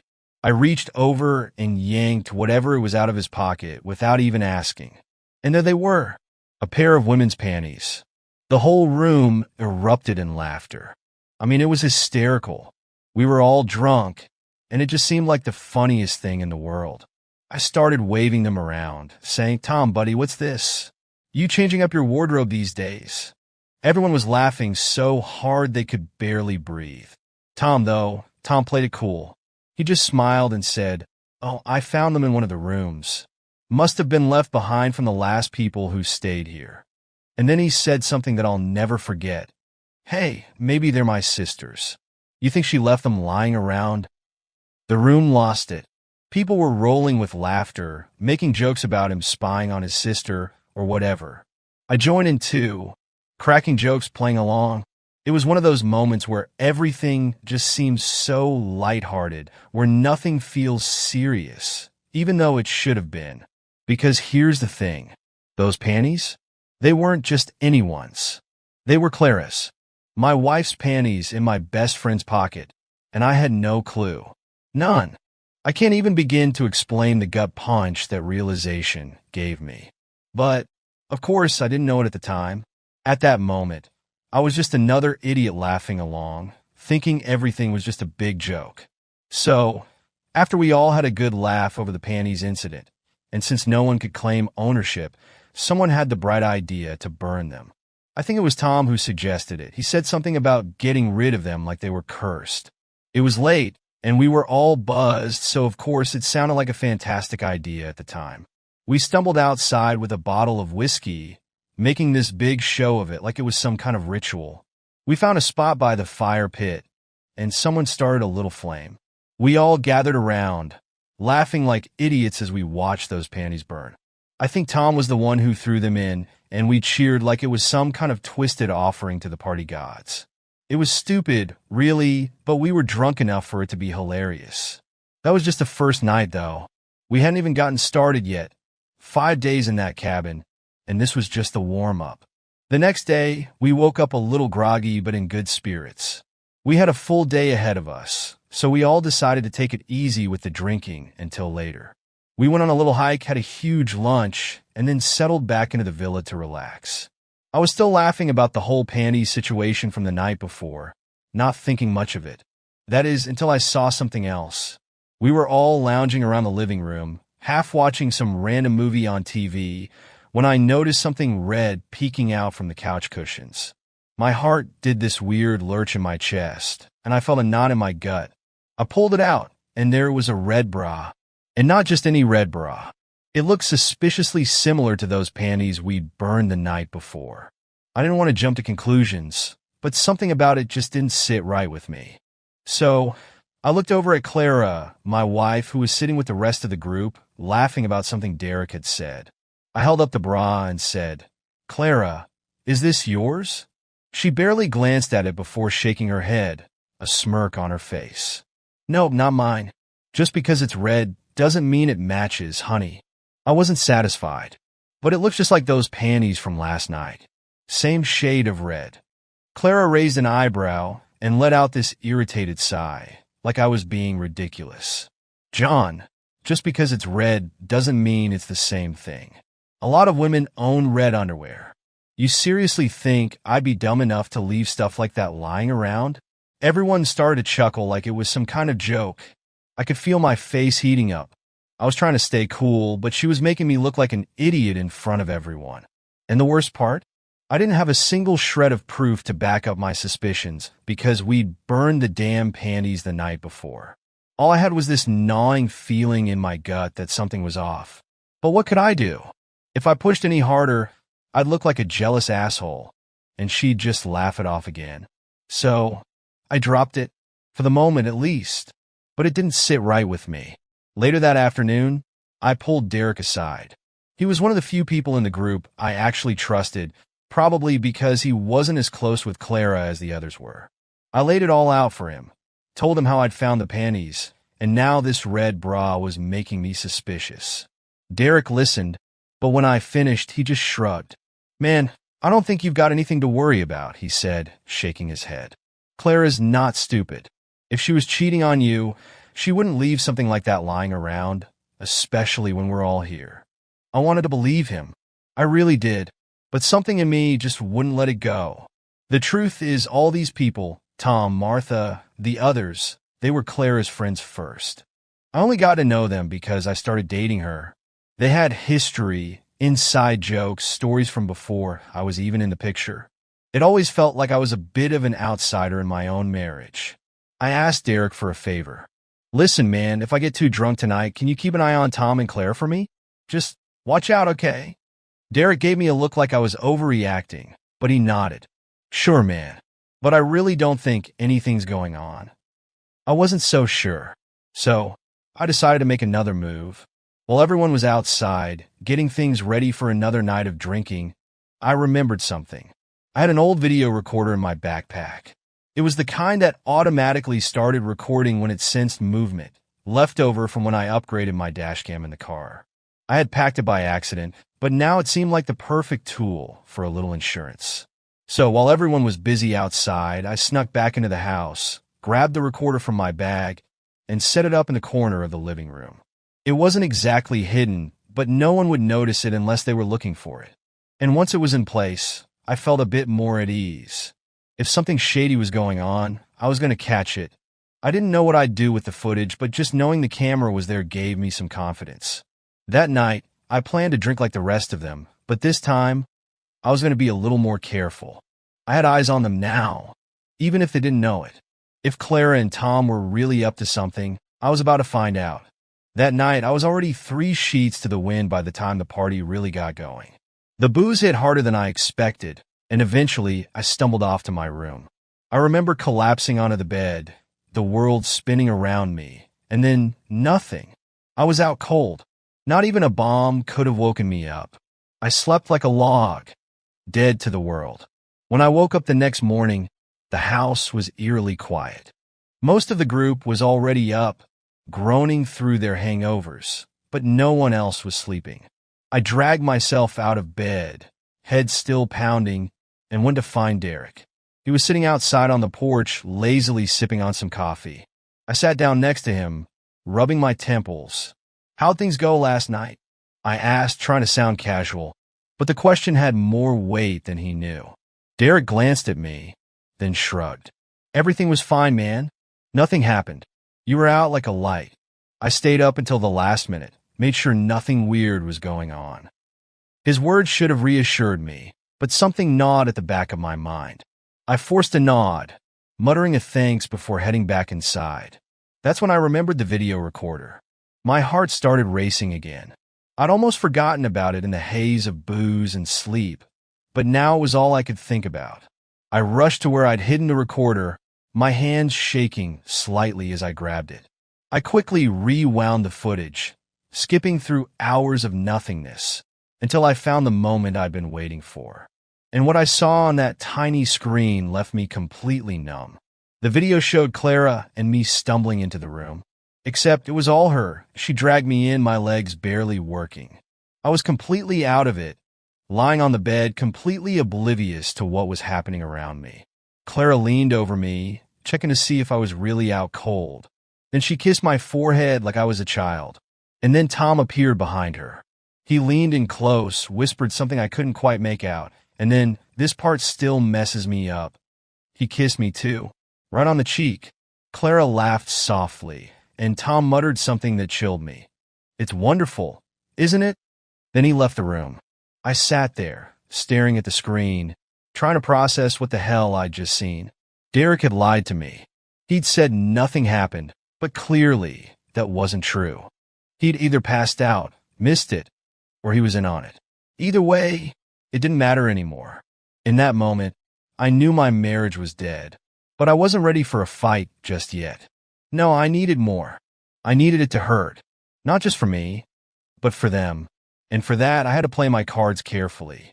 That evening, when everyone was drinking again, I kept a low profile, pretending everything was cool. I watched the group closely, my eyes tracking Clara and Tom. They didn't do anything obvious, just laughed and joked like nothing had happened. But I wasn't looking for them. Not tonight. Then I noticed Martha slipping away. She quietly left the room, and I took my chance. I followed her. I found her in one of the empty rooms, sitting on the bed, almost like she was waiting for me. She wasn't surprised when I walked in. In fact, she looked at me with this knowing smile that made my skin crawl. She spoke first. "Are you finally ready?" Her words hung in the air, and for a second, I had no idea what she was talking about. Ready for what? But I couldn't show hesitation. So I said, "Yeah, I'm ready." I wasn't ready. Not at all. But whatever Martha thought was going on, I was about to find out. Without saying another word, she stood up and started undressing. It happened so fast that my mind barely had time to catch up. I should have stopped it. I should have said something, but I didn't. I went along with it, like a man driven by some twisted desire for revenge. Before I knew it, we were having sex right there in that room. When it was over, I felt this wave of regret wash over me. I stood up, ready to leave, wanted to put the whole thing behind me. But then Martha said something that made my blood run cold. "I'm glad you're finally part of the club. Now we don't have to hide anymore." I froze, my hand on the door. "What?" She smiled at me, oblivious to the storm raging inside my head. I'm glad Clara finally told you about the whole thing. It's been hard keeping our swinger parties secret from you. I felt like I was going to explode. Swinger parties? Secret swinger parties? My mind was reeling, trying to make sense of what she was saying. But somehow I managed to keep my cool. I forced a smile and nodded. Yeah, she told me. It's a lot to take in. Martha laughed, relieved. "I'm just glad we don't have to sneak around anymore. And don't worry, I won't tell anyone until you're ready. I know this stuff takes time." I nodded again, fighting the urge to scream. "Yeah, I appreciate that. Just give me a little more time. I need to get used to it." Martha smiled, completely oblivious. "Of course. Take all the time you need." I left the room, my head spinning with more questions than answers. So that's what this was.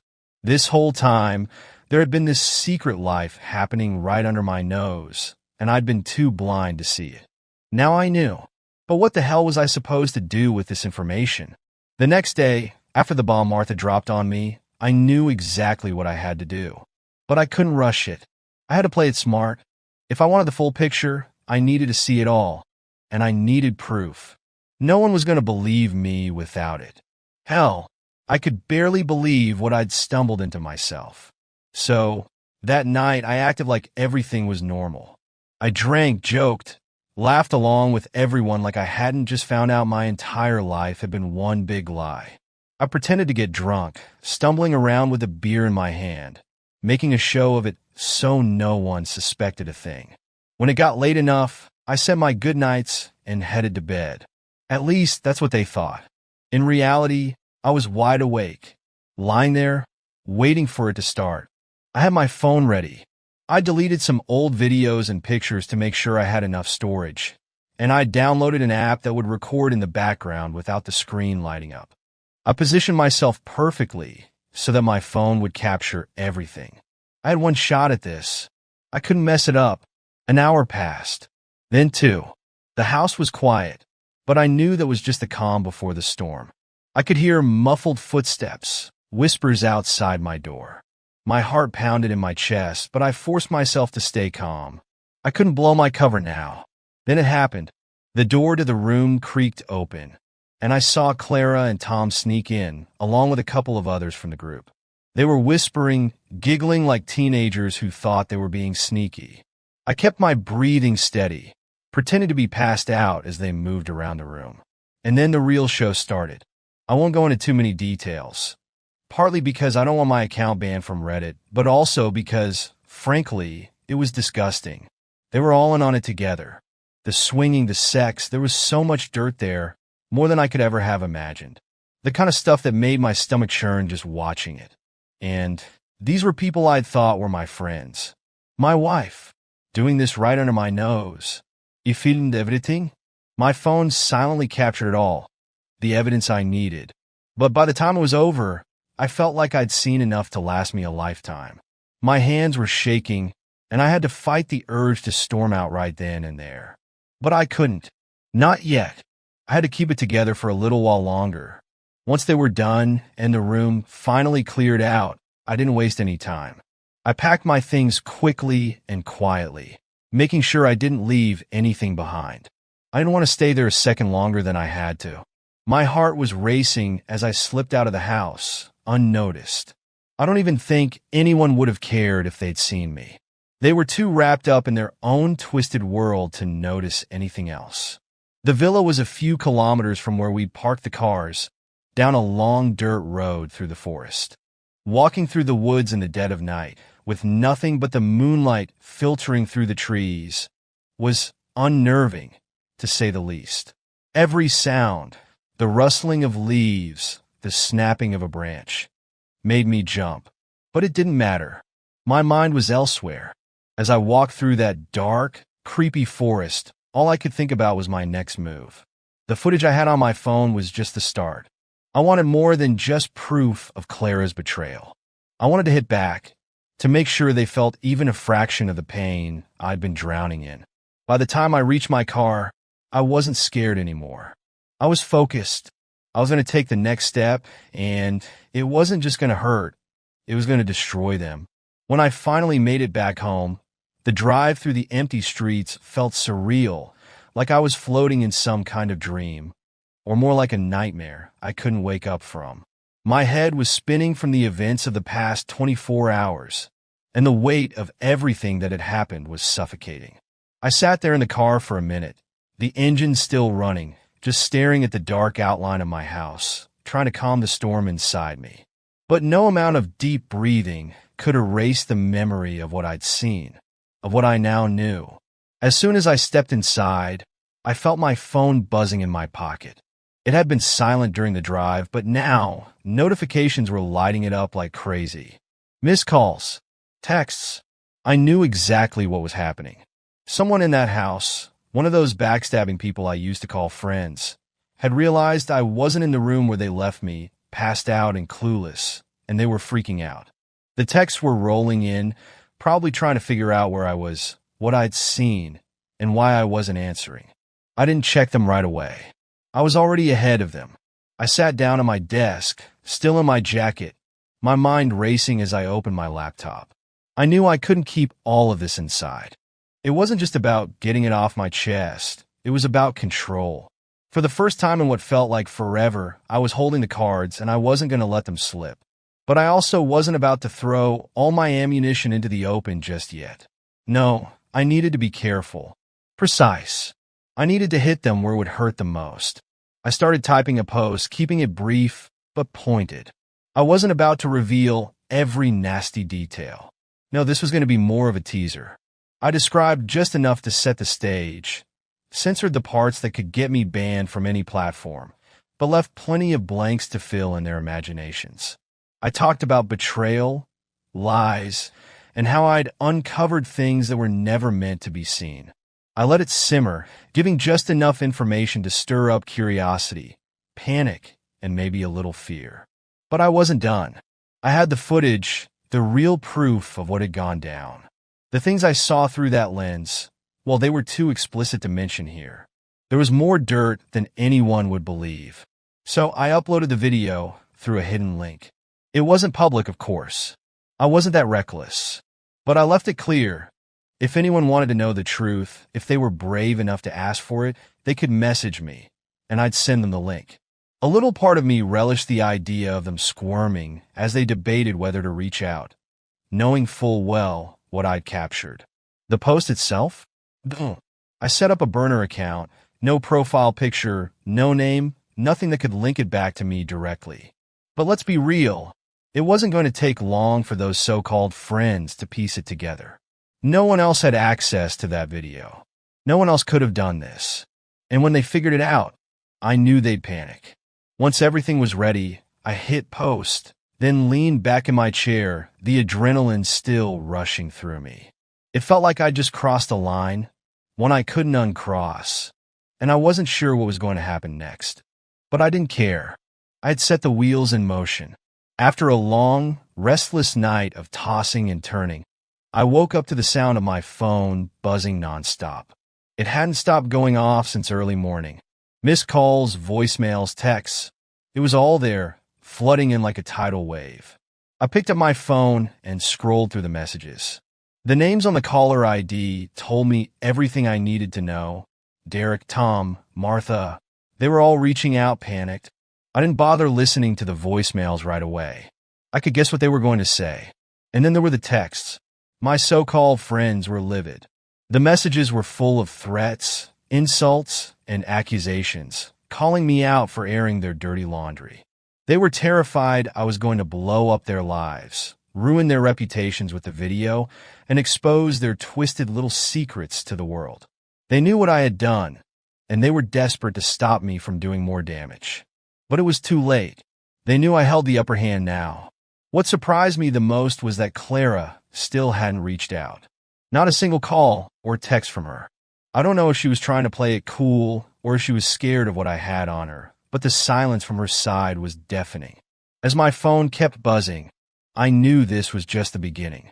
I wasn't fazed by their threats. In fact, I expected them. They thought they could intimidate me into backing down, but they didn't realize I was already way past that point. I couldn't waste any more time. There was one more thing I had to do that morning. I grabbed my phone, found the contact for a lawyer I'd been meaning to call for months, and dialed the number. The conversation was quick and to the point. I wasn't in the mood for drawn-out explanations. I told him I needed divorce papers prepared. No more waiting around. No more second chances. I wanted this done as fast as possible and with no loopholes. The marriage was dead, and I wasn't about to let Clara walk away from this without consequences. By the time I hung up, the calls and texts had finally slowed down. But I knew this was only the calm before the storm. The damage was done, and I wasn't going to stop until I had everything I needed to walk away from that wreck of a life for good. And as I sat there, staring at the messages still coming in, I realized this was only the beginning. The fallout was just starting. When Clara finally came back, I was ready. I had spent most of the day packing up her things, throwing everything she owned into boxes. I didn't care how neat or organized it was. I just wanted her out of my life as fast as possible. The place looked like a hurricane had blown through it, with boxes stacked haphazardly by the front door, her clothes tossed in without a second thought. I wasn't trying to be kind anymore. I was done. She walked in like she owned the place, her eyes scanning the room, probably expecting some kind of argument. But when she saw the boxes, reality hit her. She tried to talk like this was some kind of misunderstanding, like we could somehow work it out. Maybe she thought she could charm her way out of this, the same way she had with everything else in our marriage. But I didn't want to hear a word she had to say. Before she could even get a sentence out, I just looked her dead in the eyes and told her, "Go to hell." She froze, not expecting me to be that blunt. She wasn't alone, either. She had brought some of her so-called friends with her, the same ones I used to think were mine too. They stood behind her, smirking like they had something on me, like they were going to intimidate me into backing down. One of them, Derek, stepped forward with that smug look on his face and said, "You're going to regret what you did, man. You think you can just mess with people's lives like this?" I didn't flinch. I was so far beyond caring at that point. "If you don't get out of here right now, I'll call the cops," I said, my voice calm, but with enough bite that they knew I wasn't bluffing. They looked at each other for a second, not sure if I was serious. But then Clara stepped in, trying to reason with me one last time. I didn't care what she had to say anymore.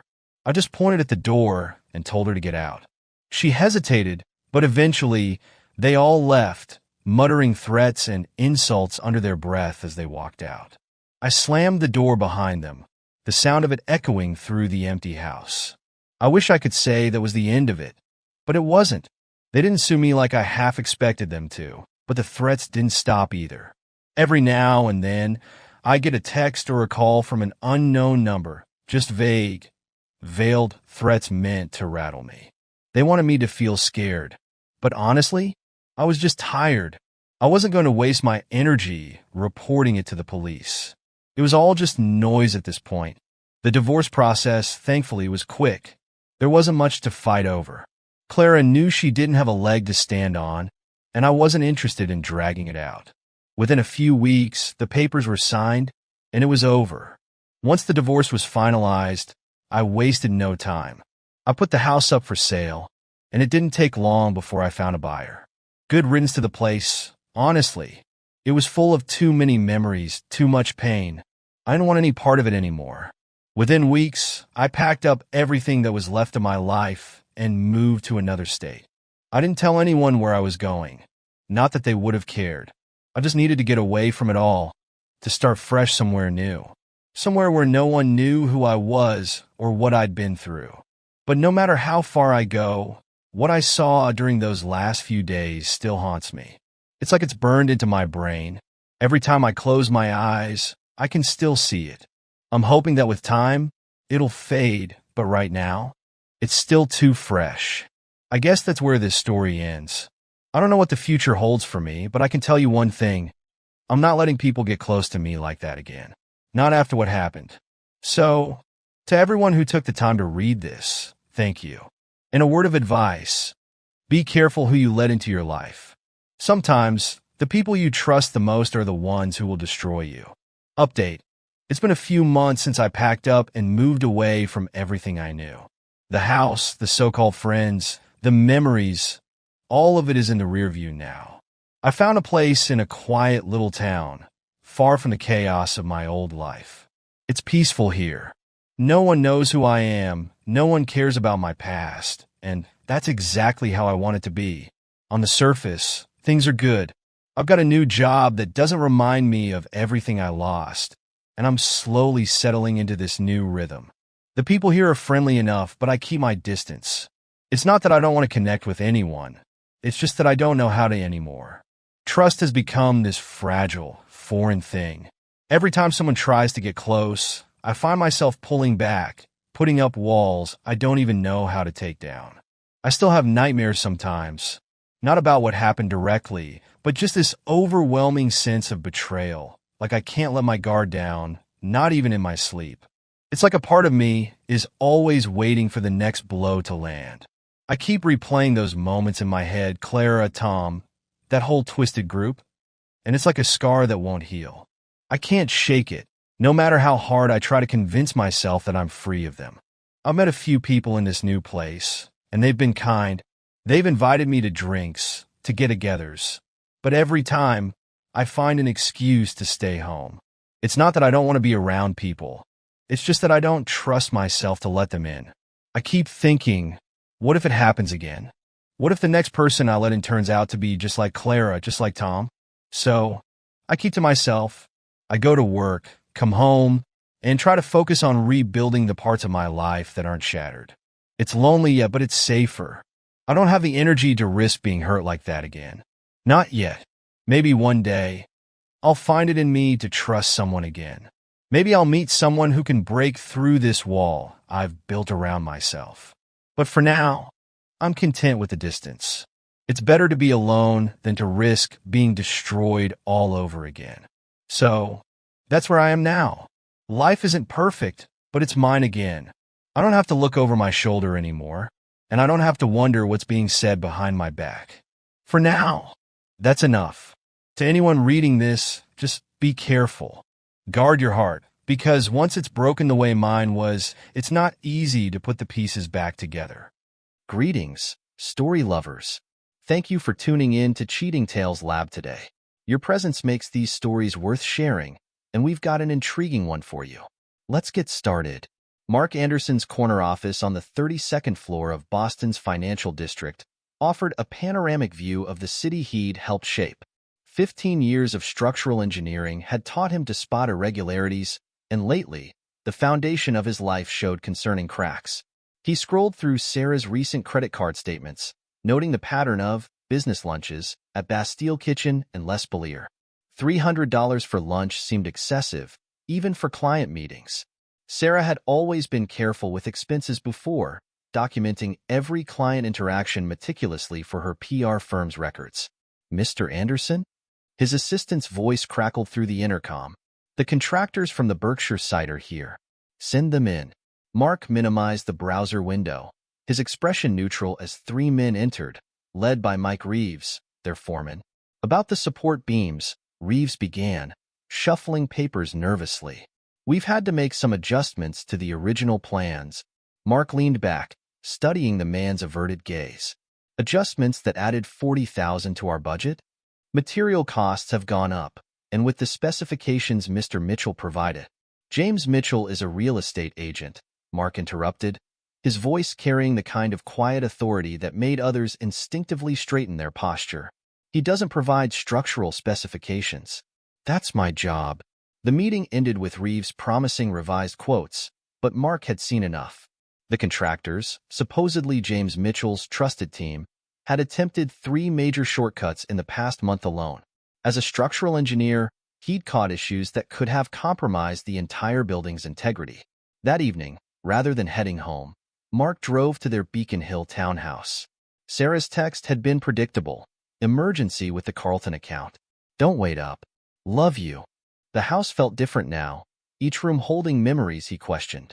Had Sarah been laughing at him all along? Had her recent enthusiasm for redecorating been preparation for someone else's taste? In his home office, Mark began the task he'd been postponing, organizing decades of paperwork. Sarah had been oddly insistent about him clearing out the clutter, especially after she'd hired a professional organizer last month. The leather-bound volume caught his attention immediately. Unlike his engineering journals, this one bore no title on its spine. Sarah had always kept her current diary in her bedside drawer, a habit as consistent as her morning yoga routine. Finding an old one tucked among his college memorabilia felt like discovering a miscalculated load-bearing point in a blueprint. The early entries matched his memories. September 15th, 2020. Mark surprised me with Hamilton tickets tonight. He remembered how much I wanted to see it. Sometimes I can't believe how lucky I am. He's always thinking ahead, planning for our future. Most men would have spent their inheritance on themselves, but Mark's investing it all in our dreams. Then came the shift, 2 years ago. April 15th, 2022. First meeting with James Mitchell about vacation properties today. He's everything Mark isn't. Spontaneous, passionate, alive. When he showed me the lakefront listings, his hand brushed mine, and I felt more in that moment than I have in years of Mark's careful planning. The entries grew more frequent, more detailed. May 3rd, 2022. James understands me in ways Mark never has. Today at L'Espalier, in our private dining room, we talked for hours about dreams, about escape. He thinks I'm wasting my talent playing the dutiful wife. Says with my PR skills and his real estate connections, we could build an empire. June 20th, 2022. David's lake house is perfect for our meetings. He's been so helpful, keeping our secret. Says he's always thought Mark was too rigid, too focused on his career. The lake house has become our sanctuary. James brings champagne, and we plan our future while watching the sunset. Mark's fingers tightened on the diary as he read about weekend rendezvous disguised as client emergencies, about elaborate plans coordinated through Sarah's sister Emma. August 12th, 2023. Emma's been amazing. She's documenting everything that could help with the divorce. Every time Mark works late, every conversation about money, she's spinning it perfectly. Mark, the controlling husband, obsessed with his career, financially restrictive. Being a junior lawyer at Harrison and Pike gives her access to the best legal minds. Thomas, Mark's old college friend, is a senior partner there. The irony of him unknowingly helping build our case is delicious. The next entry made his blood run cold. March 1st, 2024. The Berkshire house is our miracle. Mark thinks he's building our dream home, using his inheritance and savings to create an $850,000 anniversary surprise. He has no idea he's financing our escape. James already has buyers lined up for his house, and David's helping with the paperwork. The contractors are charging extra, skimming enough to fund our fresh start. Just a few more months of playing the devoted wife. A knock interrupted his reading. Hey, buddy. Thought I'd check how the house plans are coming along. David Williams stood in the doorway, restaurant owner confident in his tailored suit. 15 years of friendship, through divorces, business failures, family deaths, and now this. Perfect timing, Mark said, gesturing to a chair. I was just reviewing the contractor quotes you recommended. David settled in, loosening his tie. Finding everything in order? Interesting choice of words. Mark kept his voice neutral. The support beam specifications seem creative. Construction costs are crazy these days. David shrugged, but his eyes darted to the diary on Mark's desk. Sarah mentioned you've been working late. Thought you might need a break. The lake house is always open to you. How generous. Mark allowed a slight pause. It's been getting a lot of use lately, I hear. A flicker of tension crossed David's face. Regular maintenance. You know how old properties are. I do. Mark stood, walking to his window. Foundations are crucial. One crack, one weakness, and everything can collapse. David made his excuse and left shortly after, his usual smooth confidence noticeably shaken. That evening, Sarah's sister Emma hosted a dinner celebrating her upcoming promotion to junior partner at Harrison & Pike. Mark watched the performance unfold around him. Emma, radiant in designer businesswear, subtly documented every time he checked his work phone. "Mark, you must be so proud of the Berkshire house," she probed. "Such a big investment. Sarah says you've been quite particular about the budget." Sarah touched his arm with practiced concern. "Honey, you've barely touched your wine. Is everything okay at work?" He watched her hand brush James Mitchell's as she reached for her glass, saw the quick exchange of glances. James had arrived halfway through dinner, claiming he was just dropping off some property papers. His tan looked fresh, probably from the weekend at David's lake house that Sarah had claimed was a PR conference. "Everything's fine," Mark replied, raising his glass. "Just thinking about the future. To new beginnings." They all clinked glasses, none of them realizing what his toast really meant. The diary in his briefcase held their secrets, their plans, their betrayals. But Mark Anderson held something far more valuable, the element of surprise. Later that night, after Sarah claimed another PR emergency and left, Mark made 2 phone calls. The first to Angela Chan, a forensic accountant he'd worked with on construction fraud cases. The second to Michael Zhang, his college roommate turned cybersecurity specialist. The game was already in motion. Sarah, James, David, Emma. They built their plan assuming Mark was too trusting, too absorbed in his work to notice. They never considered that the same analytical mind that found flaws in building designs might also see the cracks in their perfect plot. Their mistake wasn't in betraying him. Their mistake was in underestimating him.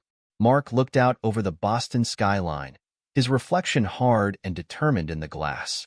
Tomorrow, the dismantling would begin. But tonight, he would play his role perfectly. After all, Sarah wasn't the only one who knew how to put on a performance. Angela Chen's office overlooked Boston Harbor, its minimalist design reflecting her precise approach to forensic accounting. She studied the financial records spread across her desk, her expression growing darker with each page. "They weren't even subtle about it," she said as Mark sat across from her. "Your wife's been siphoning money through a series of transactions disguised as PR firm expenses. Look at these event planning charges from David's restaurant." Mark leaned forward, examining the documents. "How much?" "Nearly $200,000, transferred to a private account over 18 months. Angela highlighted several entries.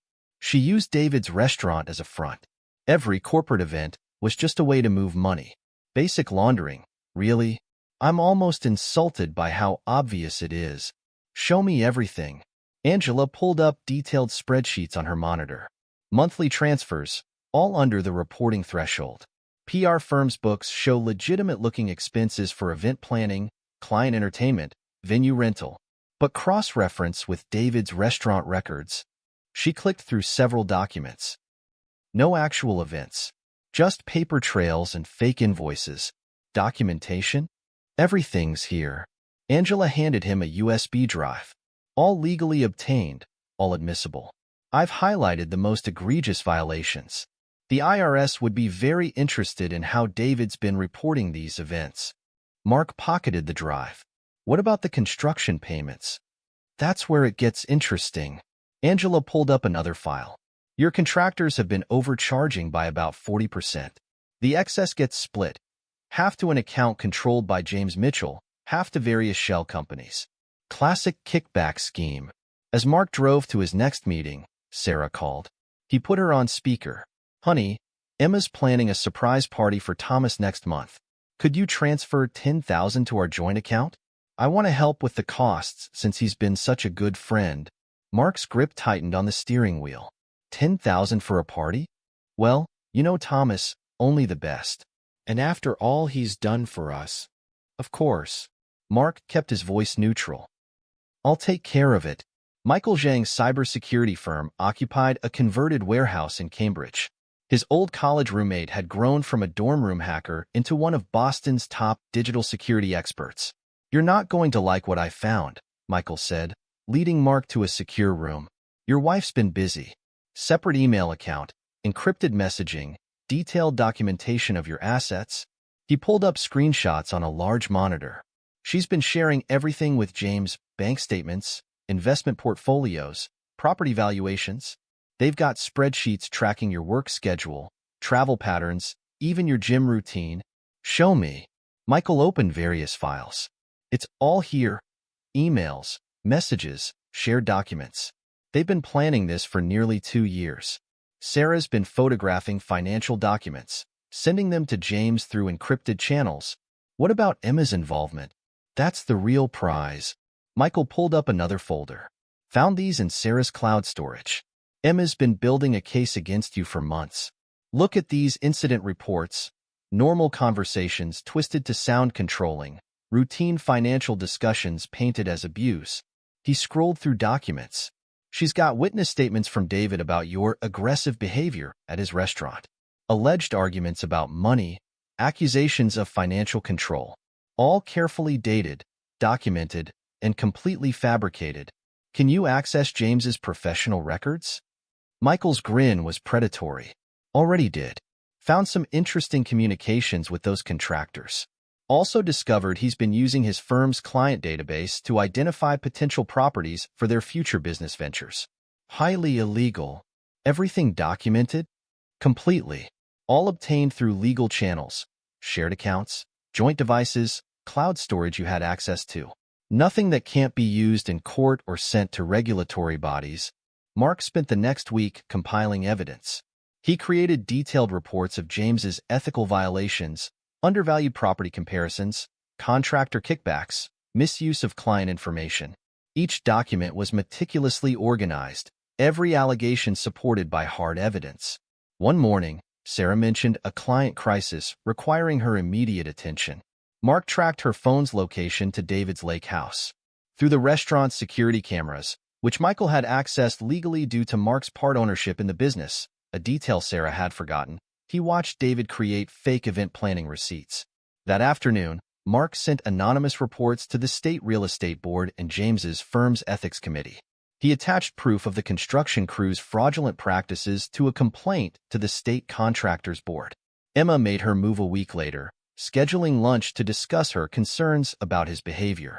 "Mark, as your sister-in-law and a lawyer, I feel obligated to address some patterns I've noticed," she began, her practiced concern almost convincing. Mark activated the recording app on his phone. Legally, as they were in a public place. "What patterns would those be?" "There have been incidents. Sarah's mentioned feeling financially restricted. And David's told me about some concerning behavior at his restaurant." "Really?" Mark's voice remained calm. "Like the incident reports you've been fabricating? Or the witness statements you've been collecting from David about events that never happened?" Emma's professional mask slipped. "I don't know what you're talking about." "I think you do." Mark pulled out a folder. "In fact, I have copies of everything. Your detailed reports, your carefully crafted narrative, your communications with Sarah about building a divorce case. Interesting reading. Those are privileged document, not when they're fabricated evidence stored on shared cloud accounts." Mark's smile was cold. "How do you think Harrison and Pike would react to proof that their newest junior partner is creating false evidence? How would the Bar Association view that?" Emma's face drained of color. "You wouldn't dare." "I already have." Mark stood. "Thomas received copies this morning. He's probably reviewing them right now, deciding between protecting you and protecting his firm's reputation." Her phone buzzed. Thomas's name appeared on the screen. Mark left her staring at it, her carefully constructed future crumbling around her. That evening, Sarah was especially attentive. "You seem tense, honey. The vacation house project getting to you?" "Just thinking about the future," Mark replied, watching her tap out a message to James under the table. "Everything will work out perfectly," she said, her smile not reaching her eyes. "Trust me." Mark did trust her, trusted her complete inability to imagine him as anything but the predictable, trusting husband she'd married. Her fatal flaw wasn't her infidelity or her greed. It was her absolute certainty that she was the cleverest person in the room. The next day, Thomas called an emergency meeting at Harrison and Pike. Emma sat in the conference room, her legal career disintegrating as senior partners reviewed her misconduct. "This is a mistake," she protested. "Those documents are taken out of context." "There is no context," Thomas interrupted. "Where fabricating evidence is acceptable. The Bar Association has been notified. Clean out your office." James Mitchell was having an equally bad day. His firm's ethics committee had called him in for an emergency review. The evidence was overwhelming: property manipulation, contractor kickbacks, client data theft. "This is ridiculous," he blustered. "I'm your top agent." "Not anymore," his manager replied, sliding over suspension papers. "The state board is investigating. We're cutting ties." David's restaurant received notice of an IRS audit. The fake event planning payments had drawn attention. His carefully maintained books wouldn't withstand scrutiny. Sarah remained oblivious, still certain her perfect escape plan was on track. She didn't notice Mark's careful documentation of her financial infidelity, didn't realize every move she made was being recorded, every transaction tracked. Their game of deception was ending, but only one player knew the score. Mark sat in his office, reviewing Angela's final report. Every piece was in place: financial records, digital evidence, legal documentation. Sarah and her conspirators had built their plan assuming he was too trusting to notice, too conventional to act. They never considered that the same mind that found flaws in building designs might also see the weaknesses in their scheme. Their mistake wasn't just betrayal. Their mistake was underestimating the man they betrayed. Mark closed the report and picked up his phone. It was time for the final phase. Sarah wanted an escape plan? He'd give her one. Just not the one she expected. The dismantling was complete. Now came the execution. Mark Anderson sat in his lawyer's office, Richard Holbrook's corner suite, offering a view of Boston's financial district where this all began. The morning sun glinted off surrounding buildings as they reviewed the final documents. "Everything's in place," Richard said, spreading papers across his mahogany desk. "The timing has to be perfect. Walk me through it again." Richard pulled up several documents on his monitor. "Your protected assets are secured. The trust your grandfather set up is ironclad. Sarah can't touch it.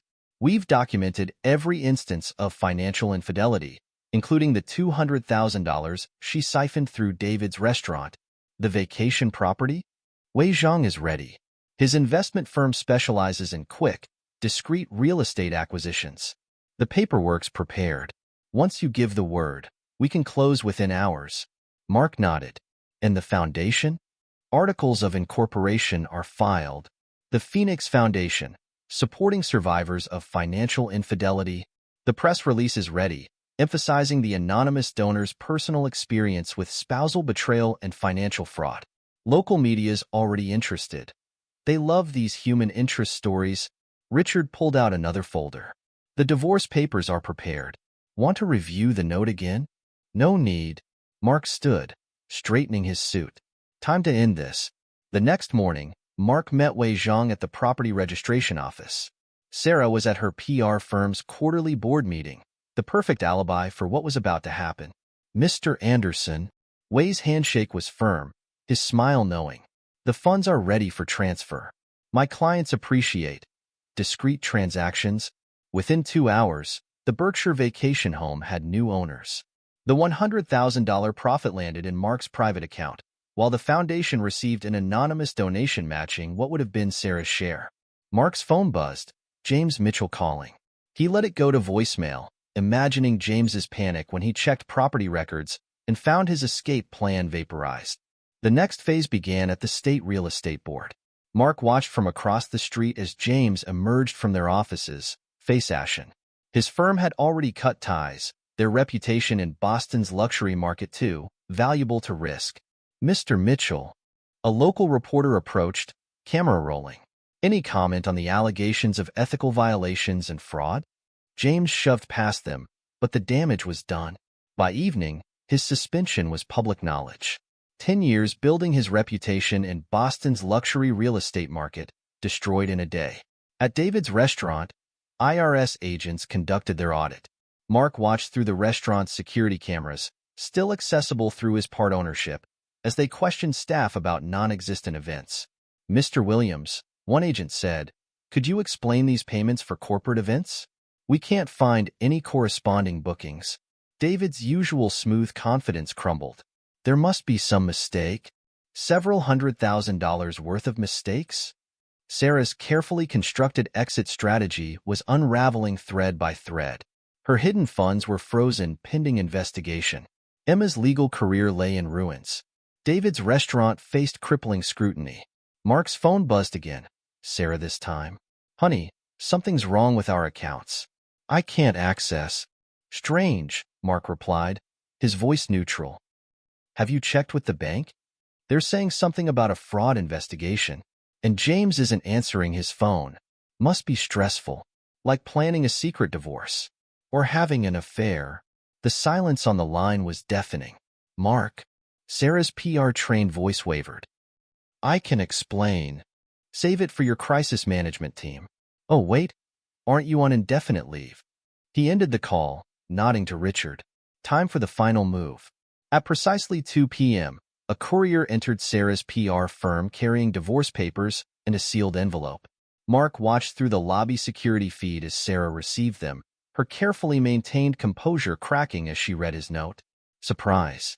Found a better retirement plan. Attached were copies of her diary entries, financial records, documented evidence of every betrayal. In the office around her, phones began ringing as news of the Phoenix Foundation's launch spread. Local media loved the story. Prominent PR executive caught in financial fraud scandal, her firm's reputation at stake. Sarah rushed home, likely expecting a confrontation. Instead, she found the house empty except for her belongings and meticulously organized evidence of her deceptions.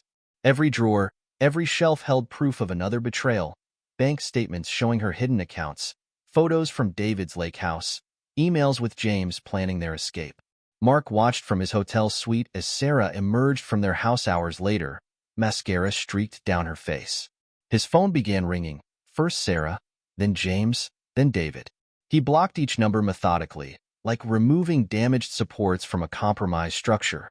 Local news led with James's suspension and the Phoenix Foundation's launch.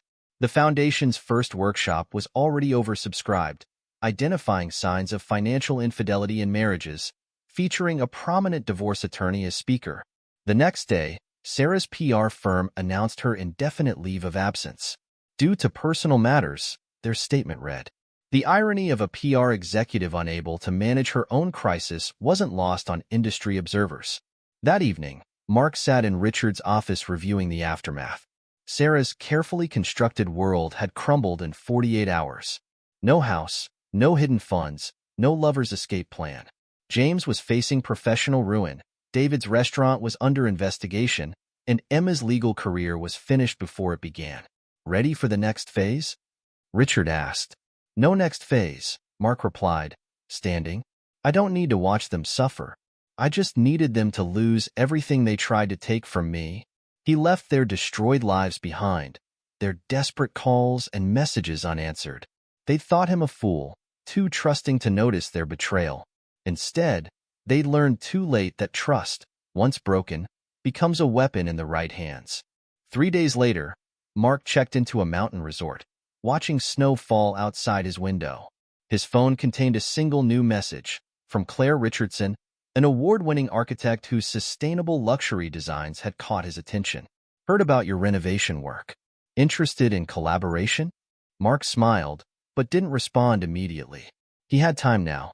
Time to build something new, something better, from the ruins of betrayal. After all, the best revenge wasn't just destroying the old, but creating something stronger in its place. The diary sat in his safe, no longer a record of betrayal but a reminder that endings are just new beginnings in disguise. Sarah, James, David. They'd gambled everything on his blind trust and lost everything to his calculated justice. Sometimes, Mark reflected, the perfect revenge isn't about getting even. It's about getting ahead, about turning betrayal into opportunity. His new life wouldn't include luxury vacation homes or elaborate exit strategies. Instead, it would be built on something far more valuable, the knowledge that he hadn't just survived their betrayal. He'd turned it into his triumph. The mountain cabin's great room offered a panoramic view of snow-capped peaks, the late autumn sun casting long shadows across Mark Anderson's drafting table. The modest three-bedroom structure bore little resemblance to the ostentatious Berkshire house that had almost become his prison. Every beam, every angle reflected his engineering expertise. Not a showcase of wealth, but a testament to precision.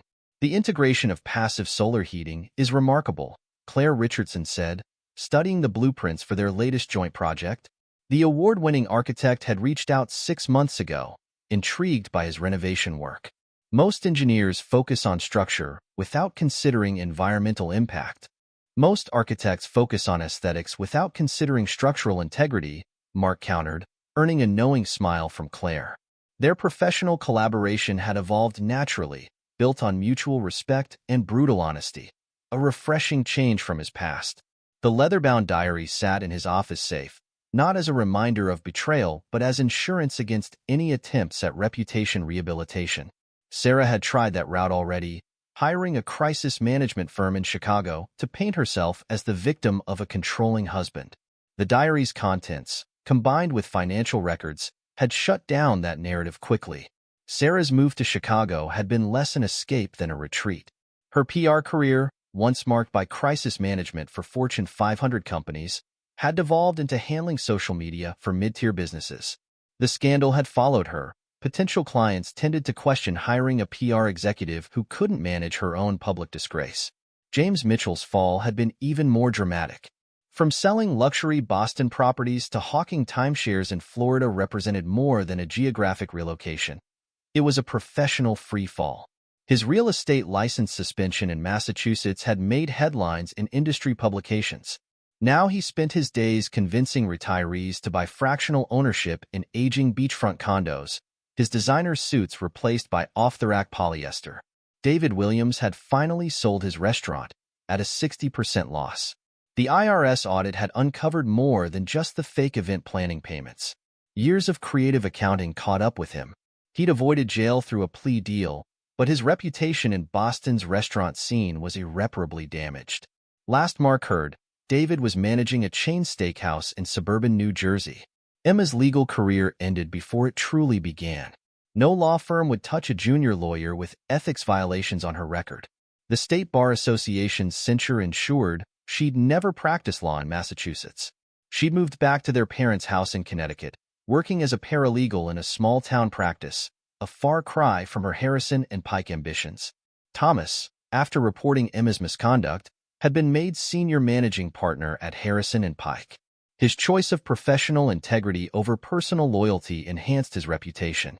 He and Mark still met for occasional lunches, their friendship stronger for having weathered the storm together. Angela Chun had expanded her forensic accounting practice, using the case as a teaching example for her staff. The complexity of Sarah's financial maneuvers, while ultimately amateurish, provided excellent training material. She'd even spoken at the Phoenix Foundation's workshop, explaining how to spot signs of financial infidelity. Michael Zhang's cybersecurity firm landed several high-profile contracts after their handling of the digital evidence. His meticulous documentation of Sarah and James's electronic communications became a case study in legal electronic discovery. He'd recently opened a Boston office, with Mark as one of his first clients.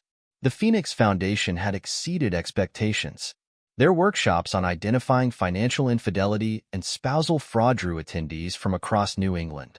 Mark's anonymous donation had grown through additional contributions, funding research into patterns of financial deception in marriages. The Foundation's work had already helped several families identify and stop similar schemes before they developed fully. The contractors who had participated in James's kickback scheme faced their own reckonings. The state board's investigation led to multiple license revocations. The construction industry's tight-knit nature ensured their reputation followed them, making it nearly impossible to find work in New England. Mark's collaboration with Claire had produced 3 successful projects, each showcasing their shared commitment to sustainable luxury design. Their professional relationship evolved gradually into something more personal, built on a foundation of transparency and shared values. Unlike Sarah's calculated affection, Claire's straightforward nature found beauty in honesty rather than manipulation. The mountain cabin, though smaller than the Berkshire house, offered something far more valuable: peace. Its mortgage-free status reflected Mark's new philosophy. True security came not from elaborate escape plans or hidden accounts, but from building something solid and sustainable. Looking out over the valley below, Mark reflected on the past year's transformations. Sarah, James, Emma, and David had gambled everything on their perfect escape plan, certain their victim was too trusting to fight back. Instead, their betrayal had freed him. While they scattered across the country, trying to rebuild shattered lives and ruined reputations, he'd built something new, a life anchored in honesty rather than deception. The diary remained in his safe, its pages a reminder that sometimes endings are disguised beginnings. He'd not only survived their betrayal, but had turned it into a foundation for something stronger. His new life wasn't built on escape plans or hidden agendas. Instead, it rested on something far more valuable: the knowledge that the best revenge isn't about destruction, but about creation. From his cabin's deck, the horizon stretched endlessly clear, unmarred by lies or manipulation. He'd learned that true wealth wasn't measured in square footage or account balances, but in the ability to sleep soundly, unburdened by deception. Sarah and her conspirators had tried to steal his retirement dream. Instead, they'd given him something priceless: a chance to build a better one. This is where our story comes to an end. Share your thoughts in the comment section. Thanks for your time. If you enjoy the story, please subscribe to this channel. Click on the video you see on the screen, and I will see you there. My wife asked for an open marriage, then cheated on me. I refused and found love again in the end. Arthur, are you listening? You just need to sign the papers and we're finished. My wife, Annie, whom I've been married to for over 25 years, was speaking to me. I tried to pay attention, but her voice seemed to drift further away as her rant continued. It all began this afternoon when I came home from work. Annie sat at the table with a glass of wine and a determined expression. Unfortunately, she only had one glass, neglecting to consider if I might want one too, especially given the direction our conversation was taking. I sensed trouble brewing as I sat down. Without asking about my day, Annie plunged into the news that she was leaving me. She claimed to have found her soulmate, someone who made her happier than I ever did, rendering me no longer adequate. Despite her escalating volume, her words became increasingly distant to me. Our story followed a familiar pattern. We met in high school, stayed together, and welcomed our daughter, Sally, shortly after getting married. While she wasn't the primary reason we tied the knot, she was always part of the plan. Presently, we both held steady jobs, lived comfortably, and had managed to pay off our house with some savings to boot. We frequently professed our love, took family vacations, and though our physical closeness had waned over time, we still found moments of closeness. I believed our love ran deep, and we were destined to grow old together until this afternoon. Annie's rant continued, her face reddening with each passing moment. Arthur, look at me. It became increasingly difficult to focus, but I turned towards her. You need to sign these papers. She pointed adamantly at the documents before me. Her tone was demanding, yet I struggled to maintain concentration. It felt as though the room's brightness and color were fading, despite the kitchen lights being on. Internally, I was fraught with emotion, but externally my body remained unresponsive. The longer I remained silent, the angrier Annie grew. The last thing I remember is her slap. Though I couldn't feel the impact, I imagined it leaving a prominent red mark, but still, I couldn't move, and the world seemed to darken around me. It had been a long day. The drive home from university was delayed due to an accident, slowing everyone down. When I arrived home, there was an eerie quietness in the house. The lights were on, Dad's car was in the driveway, but Mom's was nowhere to be seen. Upon entering the kitchen, I threw my bag and books on the ground. Dad sat at the table, motionless, staring into space. On the table lay an open bottle of Mom's wine and a mostly empty glass. In front of Dad were papers with numerous "Sign Here" tabs. Approaching Dad, I touched his shoulder from behind. Hey, Dad? I anticipated a response, but he remained unresponsive. Walking around to face him, I was taken aback. His eyes appeared glazed, almost milky white, with traces of tears staining his cheeks. He wasn't blinking, and a trail of drool hung from his mouth, threatening to drip into his lap. Panicked, I called out, Dad, Dad, come back to me, Dad. Tears welled in my eyes.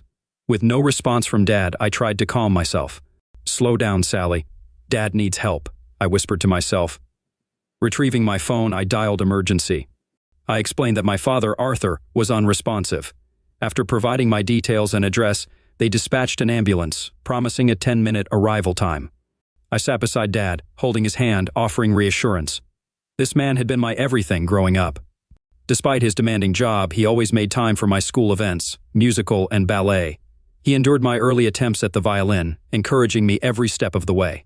On my 16th birthday, he surprised me with a hand-signed violin, not the best, but it held sentimental value as it came from him. Now, 5 years later, I was studying music at university with a focus on strings and violin, thanks to his unwavering support. As I waited, questions raced through my mind. Why was Dad like this? What had happened? And where was Mom? Glancing at the paperwork on the table, the words "petition for divorce" caught my eye. Shocked, I began reading, my skin crawling at the revelation that Mom wanted to divorce Dad for reasons unknown to me. It appeared highly likely that Dad's condition stemmed from the documents, especially considering Mom's open wine bottle, indicating she had given Dad the papers and left. People often speculate on the rapid fluctuation of emotions. I suppose they've never experienced such a betrayal. For me, any compassion and desire to be in my mother's presence faded away shortly after. The ambulance arrived, and I directed them in getting Dad onto a gurney and off to the hospital. After locking up the house, I followed behind, making calls as I drove. I contacted my grandmother, Dad's mom, his sister Rhonda, his best friend, and then his manager at work, informing them of Dad's situation and his impending absence. I explained that I found him unresponsive and that he was en route to the hospital. Everyone requested updates on his condition, and his manager assured me of arranging emergency leave and informing their boss. I knew I was putting off the next call, consumed with anger, but I felt compelled to call Mom. The phone rang and she answered after a couple of rings. "Hi, Sally, my darling. How was your day?" I was taken aback by her casual tone. Surely she couldn't be so naive as to think I wouldn't know what was happening. It had been almost an hour since I found Dad, and Mom was well aware of my routine. "Where are you, Mom?" "I'm out and about, sweetie," she trailed off, sensing my inquiry. "So, in other words, you've just shattered my father, your husband, and left him without a second thought." "Oh no." "Darling, I tried to explain to your father about Paul and the situation, but he wasn't responsive, so I thought it best to leave and let him process that we won't be living with him anymore." Her attempt to downplay the situation infuriated me. Given Dad's state, it seemed more likely that she had ripped his heart out and left it shattered before him. "It appears to me like you abandoned him when he needed help. Are you truly that heartless? Do you even understand what's happening now, or do you simply not care?" Anger began to seep into my voice. "Sweetie, don't get angry now. I understand this is a shock, but your father will be fine. I'm only asking for what is rightfully mine and some support while Paul and I wait to marry." Yep, my mother was firmly in La-La Land. "Angry? You haven't seen angry yet, Mother. And just so you know, I'm currently following Dad to the hospital. He's in an ambulance, and when I got home, he looked like he'd had a stroke." "Oh, Sally, my sweetie, I'm sorry to hear that, but..." "No excuses, Mother. Let me ask you, is this Paul you're running off with the same Paul from your work that you keep talking about?" She hesitated. "Of course, darling, Paul. The man from my mother's workplace she never stopped mentioning. So let me get this straight. He's a dozen years younger than you, and you've been having an affair with him for how long again?" She hesitated. 6 months. "Right, so for the last 6 months, you've been involved with someone from your workplace behind Dad's back. You've been lying to Dad and me, hiding your affair. I had no idea you were capable of such deceit, and clearly neither did Dad, judging by the state you left him in. How did you expect either of us to react? Well, I suppose not positively at first, but once we're living with Paul, you'll see we're meant to be together." "We?" She had just referred to "we" for the second time. Did she expect me to abandon Dad to move in with her and her boyfriend? I could feel my anger boiling over. I knew I would say something regrettable if I didn't stop. I'm going to hang up now before I say something I might regret. But let me be crystal clear. I will not be leaving Dad, and there's no way I'm going anywhere near Paul, let alone moving into the place you and he are cavorting in. "Sally," my mother responded sharply. "I am your mother, and I will not be spoken to like that, regardless of how upset you are." "Then I guess we're done talking." I hung up before she could say anything else. If she thought I would condone what she was doing, she had another thing coming. She tried calling me back multiple times, then started calling Dad's phone, which was silly because, if he could, I doubted he would pick up a call from her. Since I had Dad's phone with me, I ignored any calls from her. By the time I reached the hospital, the ambulance crew had admitted Dad, and he was in a ward under observation. "Aunt, Rhonda had arrived and informed me that she had also received several calls from my mother but wasn't sure what was happening, other than her brother being in the hospital. When I explained the situation, Aunt Rhonda turned a deep shade of scarlet, almost as if steam were coming out of her ears. "Sally, do you have the documents that woman left for my brother?" "Sure, Aunt Rhonda, here you go." Aside from being my aunt, Rhonda was also our family attorney. For the next hour, we sat beside Dad as Rhonda read through the documents, occasionally muttering under her breath. Doctors and nurses came in and out of the room periodically, checking on Dad. "Well, the bad news is that your mother is going to get her divorce from your father." The schedule outlined here shows that this process has been in motion for over 2 months and had to be served this week, or it would have incurred significantly higher fees from her legal team. I shrugged. I had heard enough justification from my mother. I was determined to ensure that she and Dad separated for what she had done. It was strange. I was never particularly close to my father, always looking up to my mom, but her actions seemed plain foolish. This whole mess seemed to be orchestrated by Paul, her so-called soulmate. Regardless, Mom and Dad weren't going to weather this storm, especially if Dad's current condition was any indication. The good news is that she hired a shyster of a lawyer to represent her. She's going to have to shell out a hefty sum just for the divorce, and even more if it goes to court. Rhonda grinned. "Meanwhile, my dear brother has the best lawyer in town, and he's getting the family discount." We shared a smile for the first time that evening. Additionally, some of the claims here, like wanting 50% equity in the house and 60% of the financial assets, along with spousal and child maintenance, are likely quite exaggerated. "I assume from your reaction that you're not planning to live with your mother?" I shook my head in confirmation. "Good, okay, I have some initial thoughts. However, we need to see what happens with your dad over the next 24 hours. Your mother could already be in hot water for abandonment and mental cruelty." The next few days flew by, with doctors constantly checking on Dad. Physically, he was fine and healthy, but he remained unresponsive. I managed to continue my university studies in the hospital chair by his bed, laptop, and textbook in hand.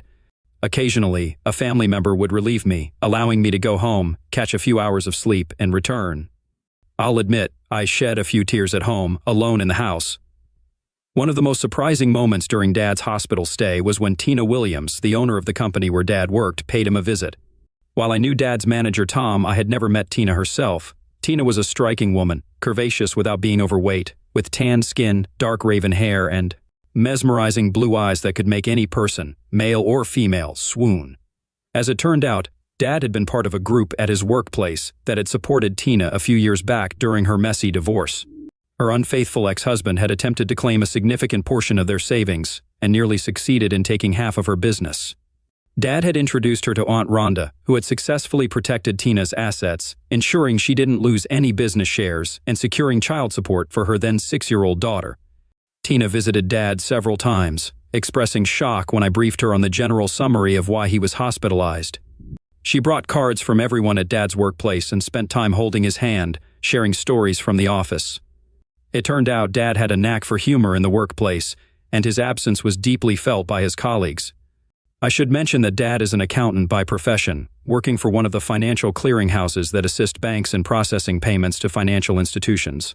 While the work may be tedious, Dad apparently brightened up the workday for everyone with his humor and presence. About 2 weeks later, I returned from a shower and a nap at home to find Rhonda and Tina in the midst of a conversation. Although it seemed a bit heated, their frustration was aimed at my mother rather than each other. It turned out that my mother had sent a demand letter to Tina, requesting access to all of Dad's bonuses from the past few years. It didn't matter that the bonuses had already been paid out. The letter demanded that she receive 50% of them within 30 days into a designated bank account, or she would pursue legal action against Tina. Besides the absurdity of her claim for money already dispersed, it seems like she and her new partner are in dire financial straits, since I've frozen all the joint assets while Arthur is incapacitated, Rhonda remarked, sporting an exploitative grin. I chuckled, making my presence known. Yes, this morning I received my first communication from Mom in 2 weeks, a text message asking if I could lend her a few thousand. I haven't responded because I'm still pretty upset with her. I mean, she hasn't even asked about Dad since I told her what she did to him. Over the past couple of weeks, Tina had become fiercely protective of my dad. Whenever my mother was brought up, Tina's eyes narrowed, her voice dropping in pitch, indicating her deep disdain for Annie. It was as if I could see sparks flickering around her smoldering eyes, I just hoped she never had to be in the same room with my mother. Otherwise, I feared she might incinerate her on the spot. Despite my current feelings toward my mother, she was still my mother. She has destroyed the most wonderful man, Sally. If it weren't for your father, I wouldn't have my Clarice or my business. So many people in the office helped me during one of the lowest points in my life, but your father took the time to listen to me. He never judged my ex-husband or me, he just let me talk. No one has ever done that without offering an opinion. He introduced me to your aunt here, ensuring I was taken care of. If he were single, I would have pursued him with everything I had after my divorce. I shrugged, letting a smile grace my face. He won't be married much longer. Their faces registered realization, and Rhonda giggled while Tina smiled. Thanks, Sally. I needed that. I still can't believe what your mother has done to him, or that she discarded such an amazing man. I need to head back to the office, but before I do, Tina walked over to my dad, and as Rhonda and I watched, she bent down and gave him a tender but sincere kiss on the lips. She looked up at us and smiled. However, her smile quickly turned into shock when my dad emitted a groan. As I gradually woke up, I sensed soft lips on mine, just the right amount of pressure, conveying a gentle and tender affection I hadn't felt in a long time.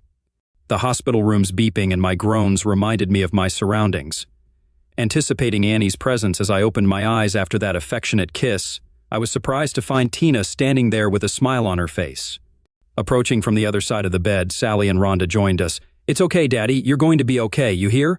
As my memories caught up with me, I realized Annie was leaving me or had already left. What happened? Over the next few minutes, the three of them filled me in on how Sally had found me unresponsive, called an ambulance, and discovered the divorce papers revealing Annie's months-long infidelity. I learned how Annie had threatened Tina once Rhonda froze our finances until they could determine my condition. "How long?" 2 weeks, Arthur," Rhonda replied. I turned to Tina. You kissed me?" Tina blushed. "Yeah, sorry, I was about to head back to the office and was saying goodbye." I smiled. "No, it's okay. I guess I'm on the market, so I think it's okay." Over the next few hours, various doctors came through, conducting physical checkups, blood tests, and more. Tina canceled her visit to the office and stayed along with Rhonda and Sally. Among the doctors was a psychologist. As he probed into my experiences, I recounted finding Annie alone, drinking, and her announcement of leaving me. I described how the world seemed to lose color, and sensory input became disjointed, making it difficult to move despite growing upset. My last memory was of Annie slapping and yelling at me, her words incomprehensible. The girls collectively gasped at the revelation of Annie's aggression while I was unable to respond. "Dad, what time do you think it was when you became unresponsive?" "I'd say it was around 5:30, baby." "Why?" "Because it was past 7:30 when I got home and found you, and there was no red mark on your cheek. So I assume Mom must have left you there alone for quite some time." The psychologist interjected. "It's not uncommon for someone in your situation to experience misuse while unresponsive. In your case, I'd say you went into shock upon hearing your wife's declaration of leaving you. Although this is a much more extreme case than usual, it does make sense." Rhonda added, "When Arthur was young, there was a bully a few years older than him. He teased Arthur quite a bit, and one day a neighborhood parent found Arthur lying on the ground in a local park. Our parents put him to bed and he woke up the next morning. It wasn't overthought, as he woke up regularly the next day, but it did happen." I recalled, "I remember Billy pushing me around and teasing me in the park. After a while, I didn't know what happened, but when I woke up, Mom and Dad told me I had passed out and someone brought me home. When I told them about Billy, they spoke to his parents. The next day, Billy came up to me at school and apologized." I chuckled at the memory.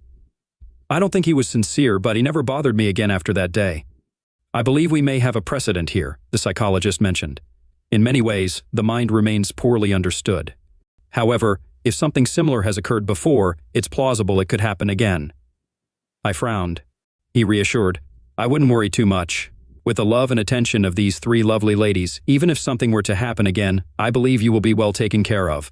We conversed for a few more minutes before he excused himself. I also found myself fatigued, which might seem odd for someone who had just slept for the past 2 weeks, but I was. So I sent all three girls home to rest and informed them they could visit me tomorrow to ensure I was all right.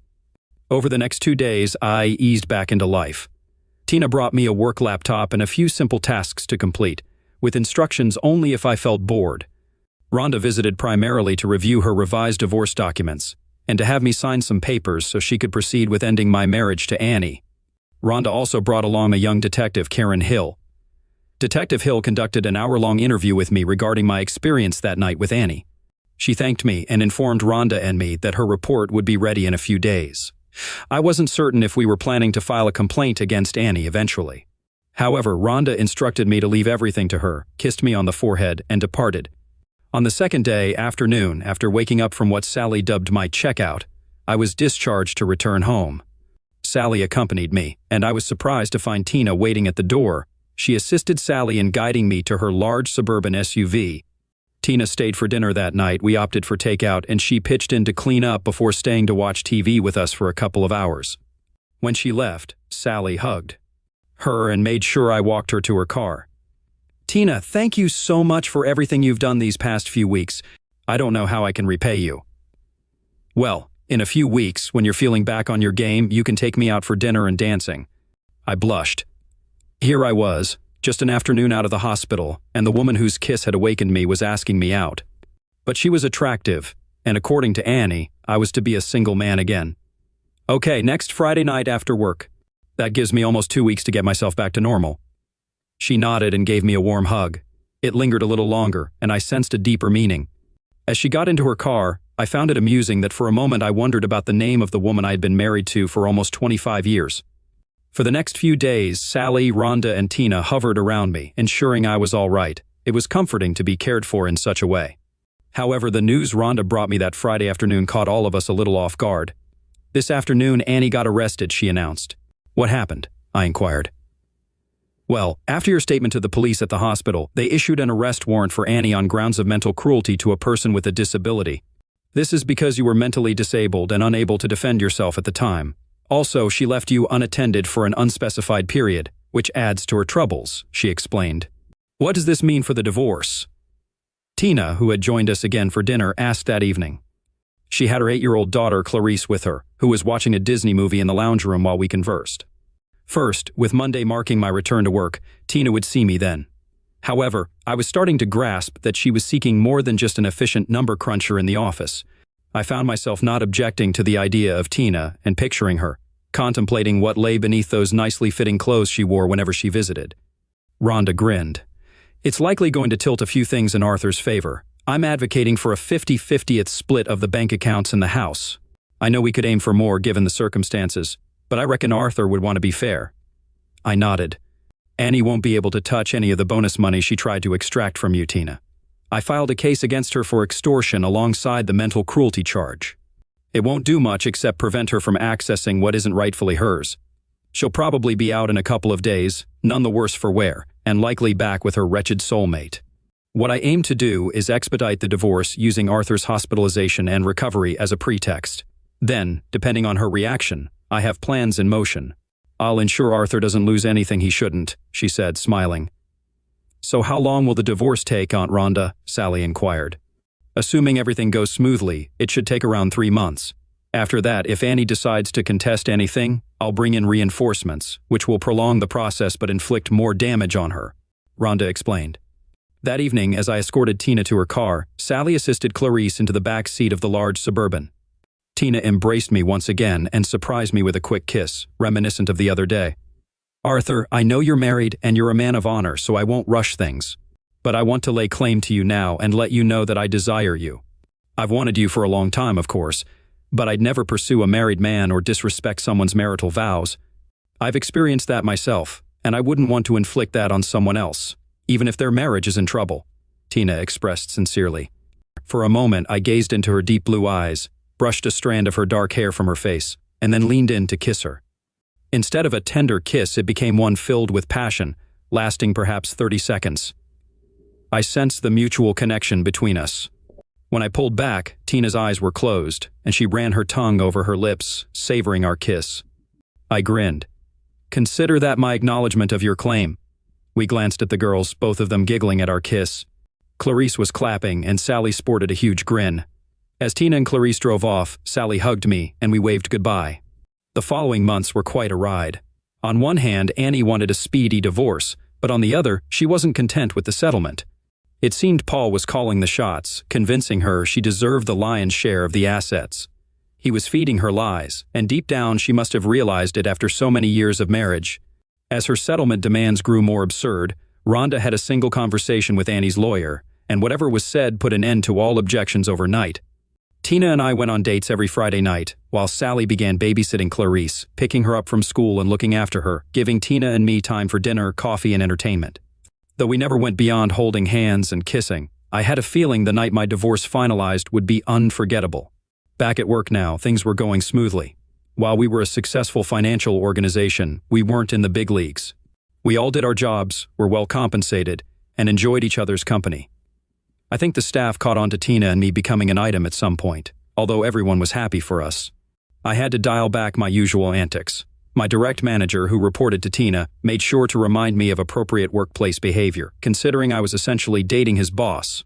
About 3.5 months later, we received a notification that the divorce would be finalized 1 week from the upcoming Thursday. There were no court proceedings. However, Annie had requested a meeting to discuss matters before the final decree. I agreed to meet the day before, and we arranged for her to visit the house to speak with both Sally and me. I had taken the afternoon off from work and prepared lamb chops and gnocchi in a burnt butter sauce for the three of us. It was a favorite meal for all of us, and I hoped it would help ease any potential awkwardness during our conversation. That evening, Sally arrived home around 5:30, went to shower and change, and just before 6, the doorbell rang, signaling Annie's arrival at the front door. I haven't described Annie's appearance in some time, but perhaps I should now, with a before and after perspective. Before everything unfolded a few months ago, Annie was an attractive mid-40s housewife. She had cropped, shoulder-length brown hair, a curvy figure typical of a mother, and although carrying a few extra pounds, she was still quite attractive, with a well-proportioned 34C bust and an appealing rear. She was an attractive wife. Unfortunately, the woman standing before me now was almost unrecognizable. Annie had gained a significant amount of weight, developed jowls under her chin and puffy cheeks. Her stomach, which had previously had a slight mom belly, now sagged over her pants, and her once curvy posterior had expanded. Furthermore, she was dressed in loose-fitting clothes that concealed even more. Now, I have nothing against people of larger size, but that wasn't the Annie I knew. I think my surprise at her physical transformation was evident on my face, although Annie made no comment about it, merely grimacing in response. Hello, Annie. Please, come in, I greeted. As we entered the kitchen, I offered her a glass of wine, which she accepted, and we engaged in small talk for a few minutes. She inquired about work and my well-being, while I skipped the inquiry about her health. It's what Paul wants. He didn't like how thin I was, so we've been working on bulking me up. She addressed the unspoken question. I frowned. For over 25 years, I had cherished this woman. Despite her actions, a lingering concern for her health remained, albeit greatly diminished. You don't approve, do you? She looked at me. No, Annie, I don't. When we were together, you were a healthy size, but I'll be honest, I'm taken aback by your appearance. You don't seem well, and if I weren't so hurt by what you did, I'd be more concerned about your health and try to help, I expressed. But you don't care, do you? Her expression fell. You and Sally, you're happy and healthy without me here. Well, there's a part of me that cares, but when you walked out of here and practically left me for dead. I trailed off, shrugging while she sighed. I deserve that. I did a terrible thing, didn't I? No, Mother, Sally interjected, appearing fresh from the shower. You did a freaking horrible thing. You single-handedly tore apart a happy family, then walked out without a care in the world, and I, for one, can't understand why Dad agreed to let you come here tonight. Sally, calm down, I intervened. Your mother knows the situation we're in and how unhappy we all are. She requested this meeting tonight, so I thought the least we could do is be mature and hear her out. Sally wasn't pleased. As far as I could tell, like me, she hadn't spoken to her mother since that momentous day. The way my daughter was glaring at her mother, this situation wouldn't end well for anyone. It was time to steer the conversation elsewhere. Attempting a cheerful tone, I suggested, tough discussions aren't ideal right before dinner, so let's eat first. I served dinner, and though no one spoke, there were numerous glances exchanged across the table. Sally maintained a steady glare at her mother throughout the meal. After dinner, I cleared the table, and Annie requested to speak to Sally alone. No way. You can say whatever you want to me with both of us present, Sally retorted firmly. I felt torn, but it was evident Sally was resolute about not being left alone with her mother. Annie seemed to sense that too. The look in her eyes mirrored what her mother had done to me on that fateful night. She acquiesced. Annie took a deep breath, hesitant to discuss matters in front of me, but she addressed Sally.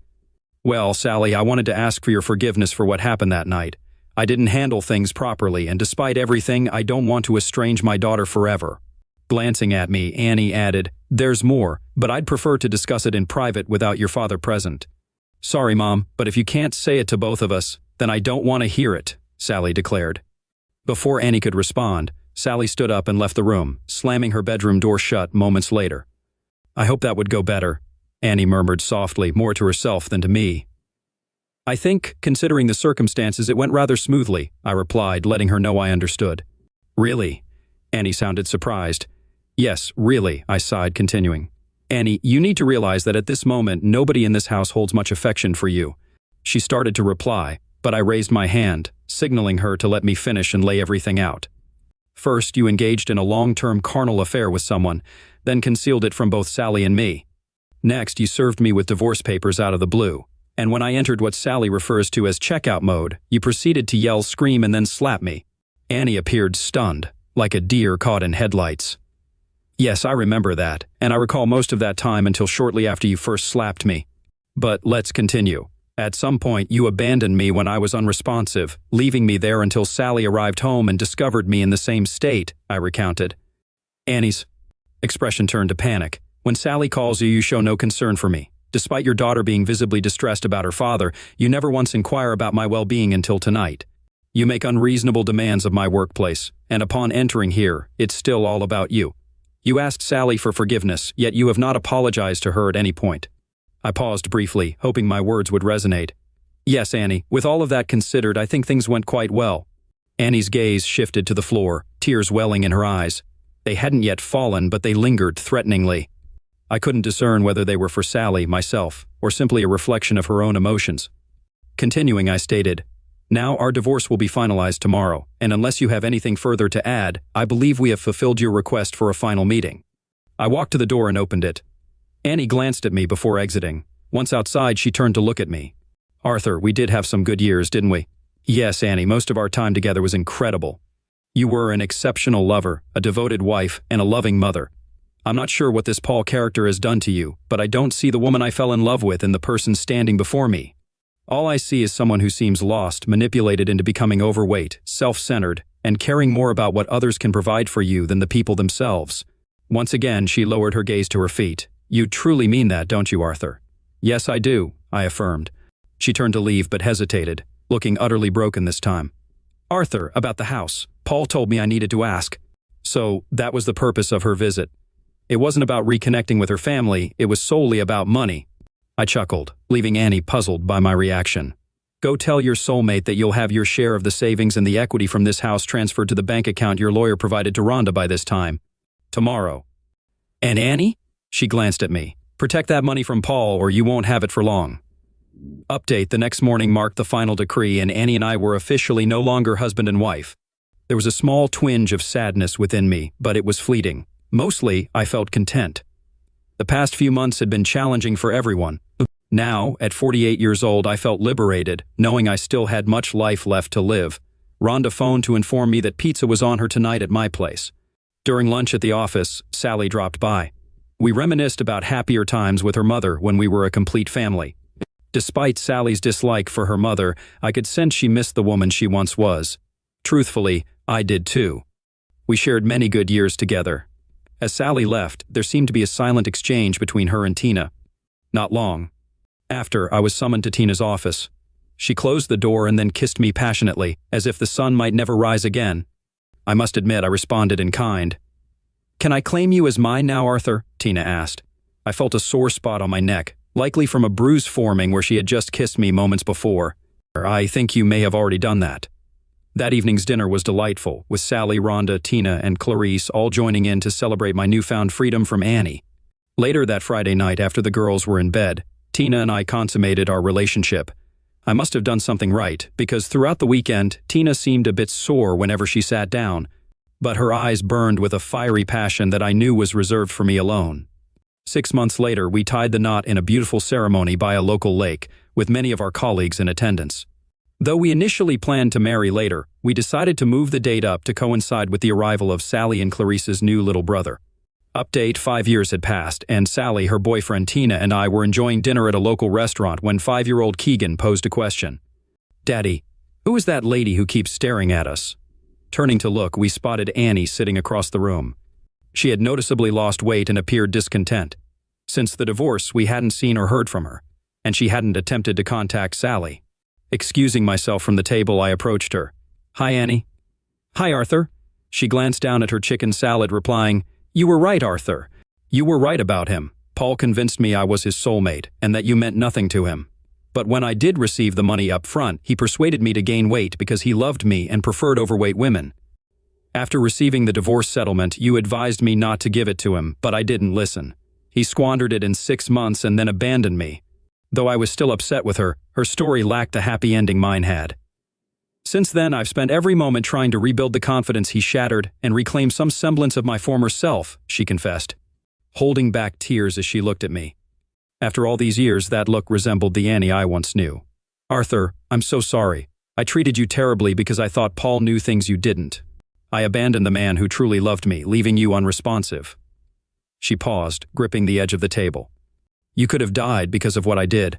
I know you can never forgive me, but I want to apologize," she said, tears streaming down her face. To my surprise, Sally had joined us, standing beside me, witnessing her mother's apology. She gave me a tired smile, took my hand, and extended her other hand to her mother. Seeing Sally do this, Annie panicked and tried to leave, but Sally stopped her. "Mom, stop, you don't need to leave," Sally said firmly as she slid into the booth next to Annie. Sally and I joined her. I glanced at Tina, who nodded in agreement. For the next hour, mother and daughter talked, shedding many tears, but for the first time, they were tears of healing, not hurt. Once they had caught up, Sally and I reintroduced Annie to everyone else. She seemed uneasy when Keegan called her Auntie Annie. From that day on, we gradually welcomed Annie back into our lives. Sally and her mother started meeting for coffee every week or two, and trust slowly grew between them. By the time Sally got married, Annie had the chance to be the mother of the bride. Tina occasionally invited Annie over for dinner at our house. At first, I suspected Tina did it to show Annie what she had lost and Tina had gained by marrying me, but over time, the two women formed an odd kind of friendship that I never fully understood. Rhonda, however, never forgave Annie for the pain she caused me, though she remained polite when they encountered each other.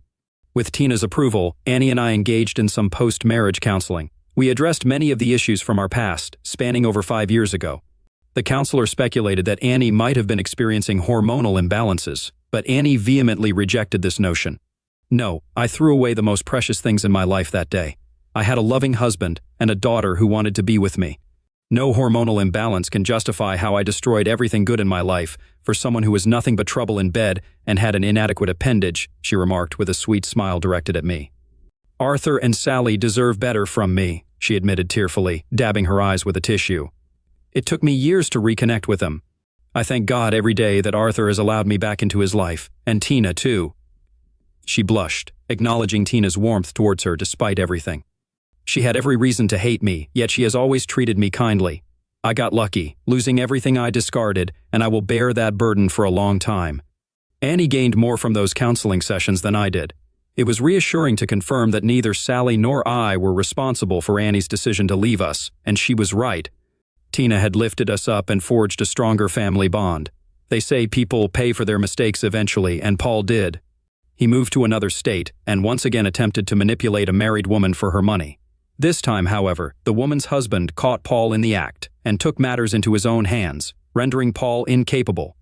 The husband received a year sentence, but if Rhonda's rumors were accurate, he might be released sooner. Tina and I are still deeply in love. I never imagined I could love anyone as much or as deeply as I did Annie. But Tina proved me wrong. She not only gave me her love, but also her soul, wholeheartedly. We continue to work together in her company, and I'm still in the same job. While we have our ups and downs, we always prioritize communication when it matters. Her physique remains remarkable, and we still make love frequently. We've even indulged in love-making moments in exotic locations while on vacation. Often just one glance is enough to lead us to lock the bedroom door and passionately indulge in each other. Once, after we had finished making love, showered, and dressed, we entered the kitchen to find Sally and Annie engaged in conversation. We had recently learned that Sally was expecting, sparking excitement as the girls discussed the arrival of my first grandchild. "My goodness, Sally, you'd think these two were teenagers with the way they behave. Tina, you'll have to let me in on your secret to keeping Arthur so lively. Maybe I can get some tips to keep Fred on his toes," Sally teased amidst laughter. I blushed. Annie had been casually dating lately, but nothing serious until Fred entered the picture. "Mom, let them be. We all know that Dad has been on a mission since you know," Sally teased mischievously, her eyes twinkling. Annie hesitated while Sally laughed and Tina blushed. I simply leaned back, smirked at my girls, and felt myself stirred again by Tina's presence. Eventually, I excused myself, making my way back to the bedroom with Tina following shortly after, locking the door behind her.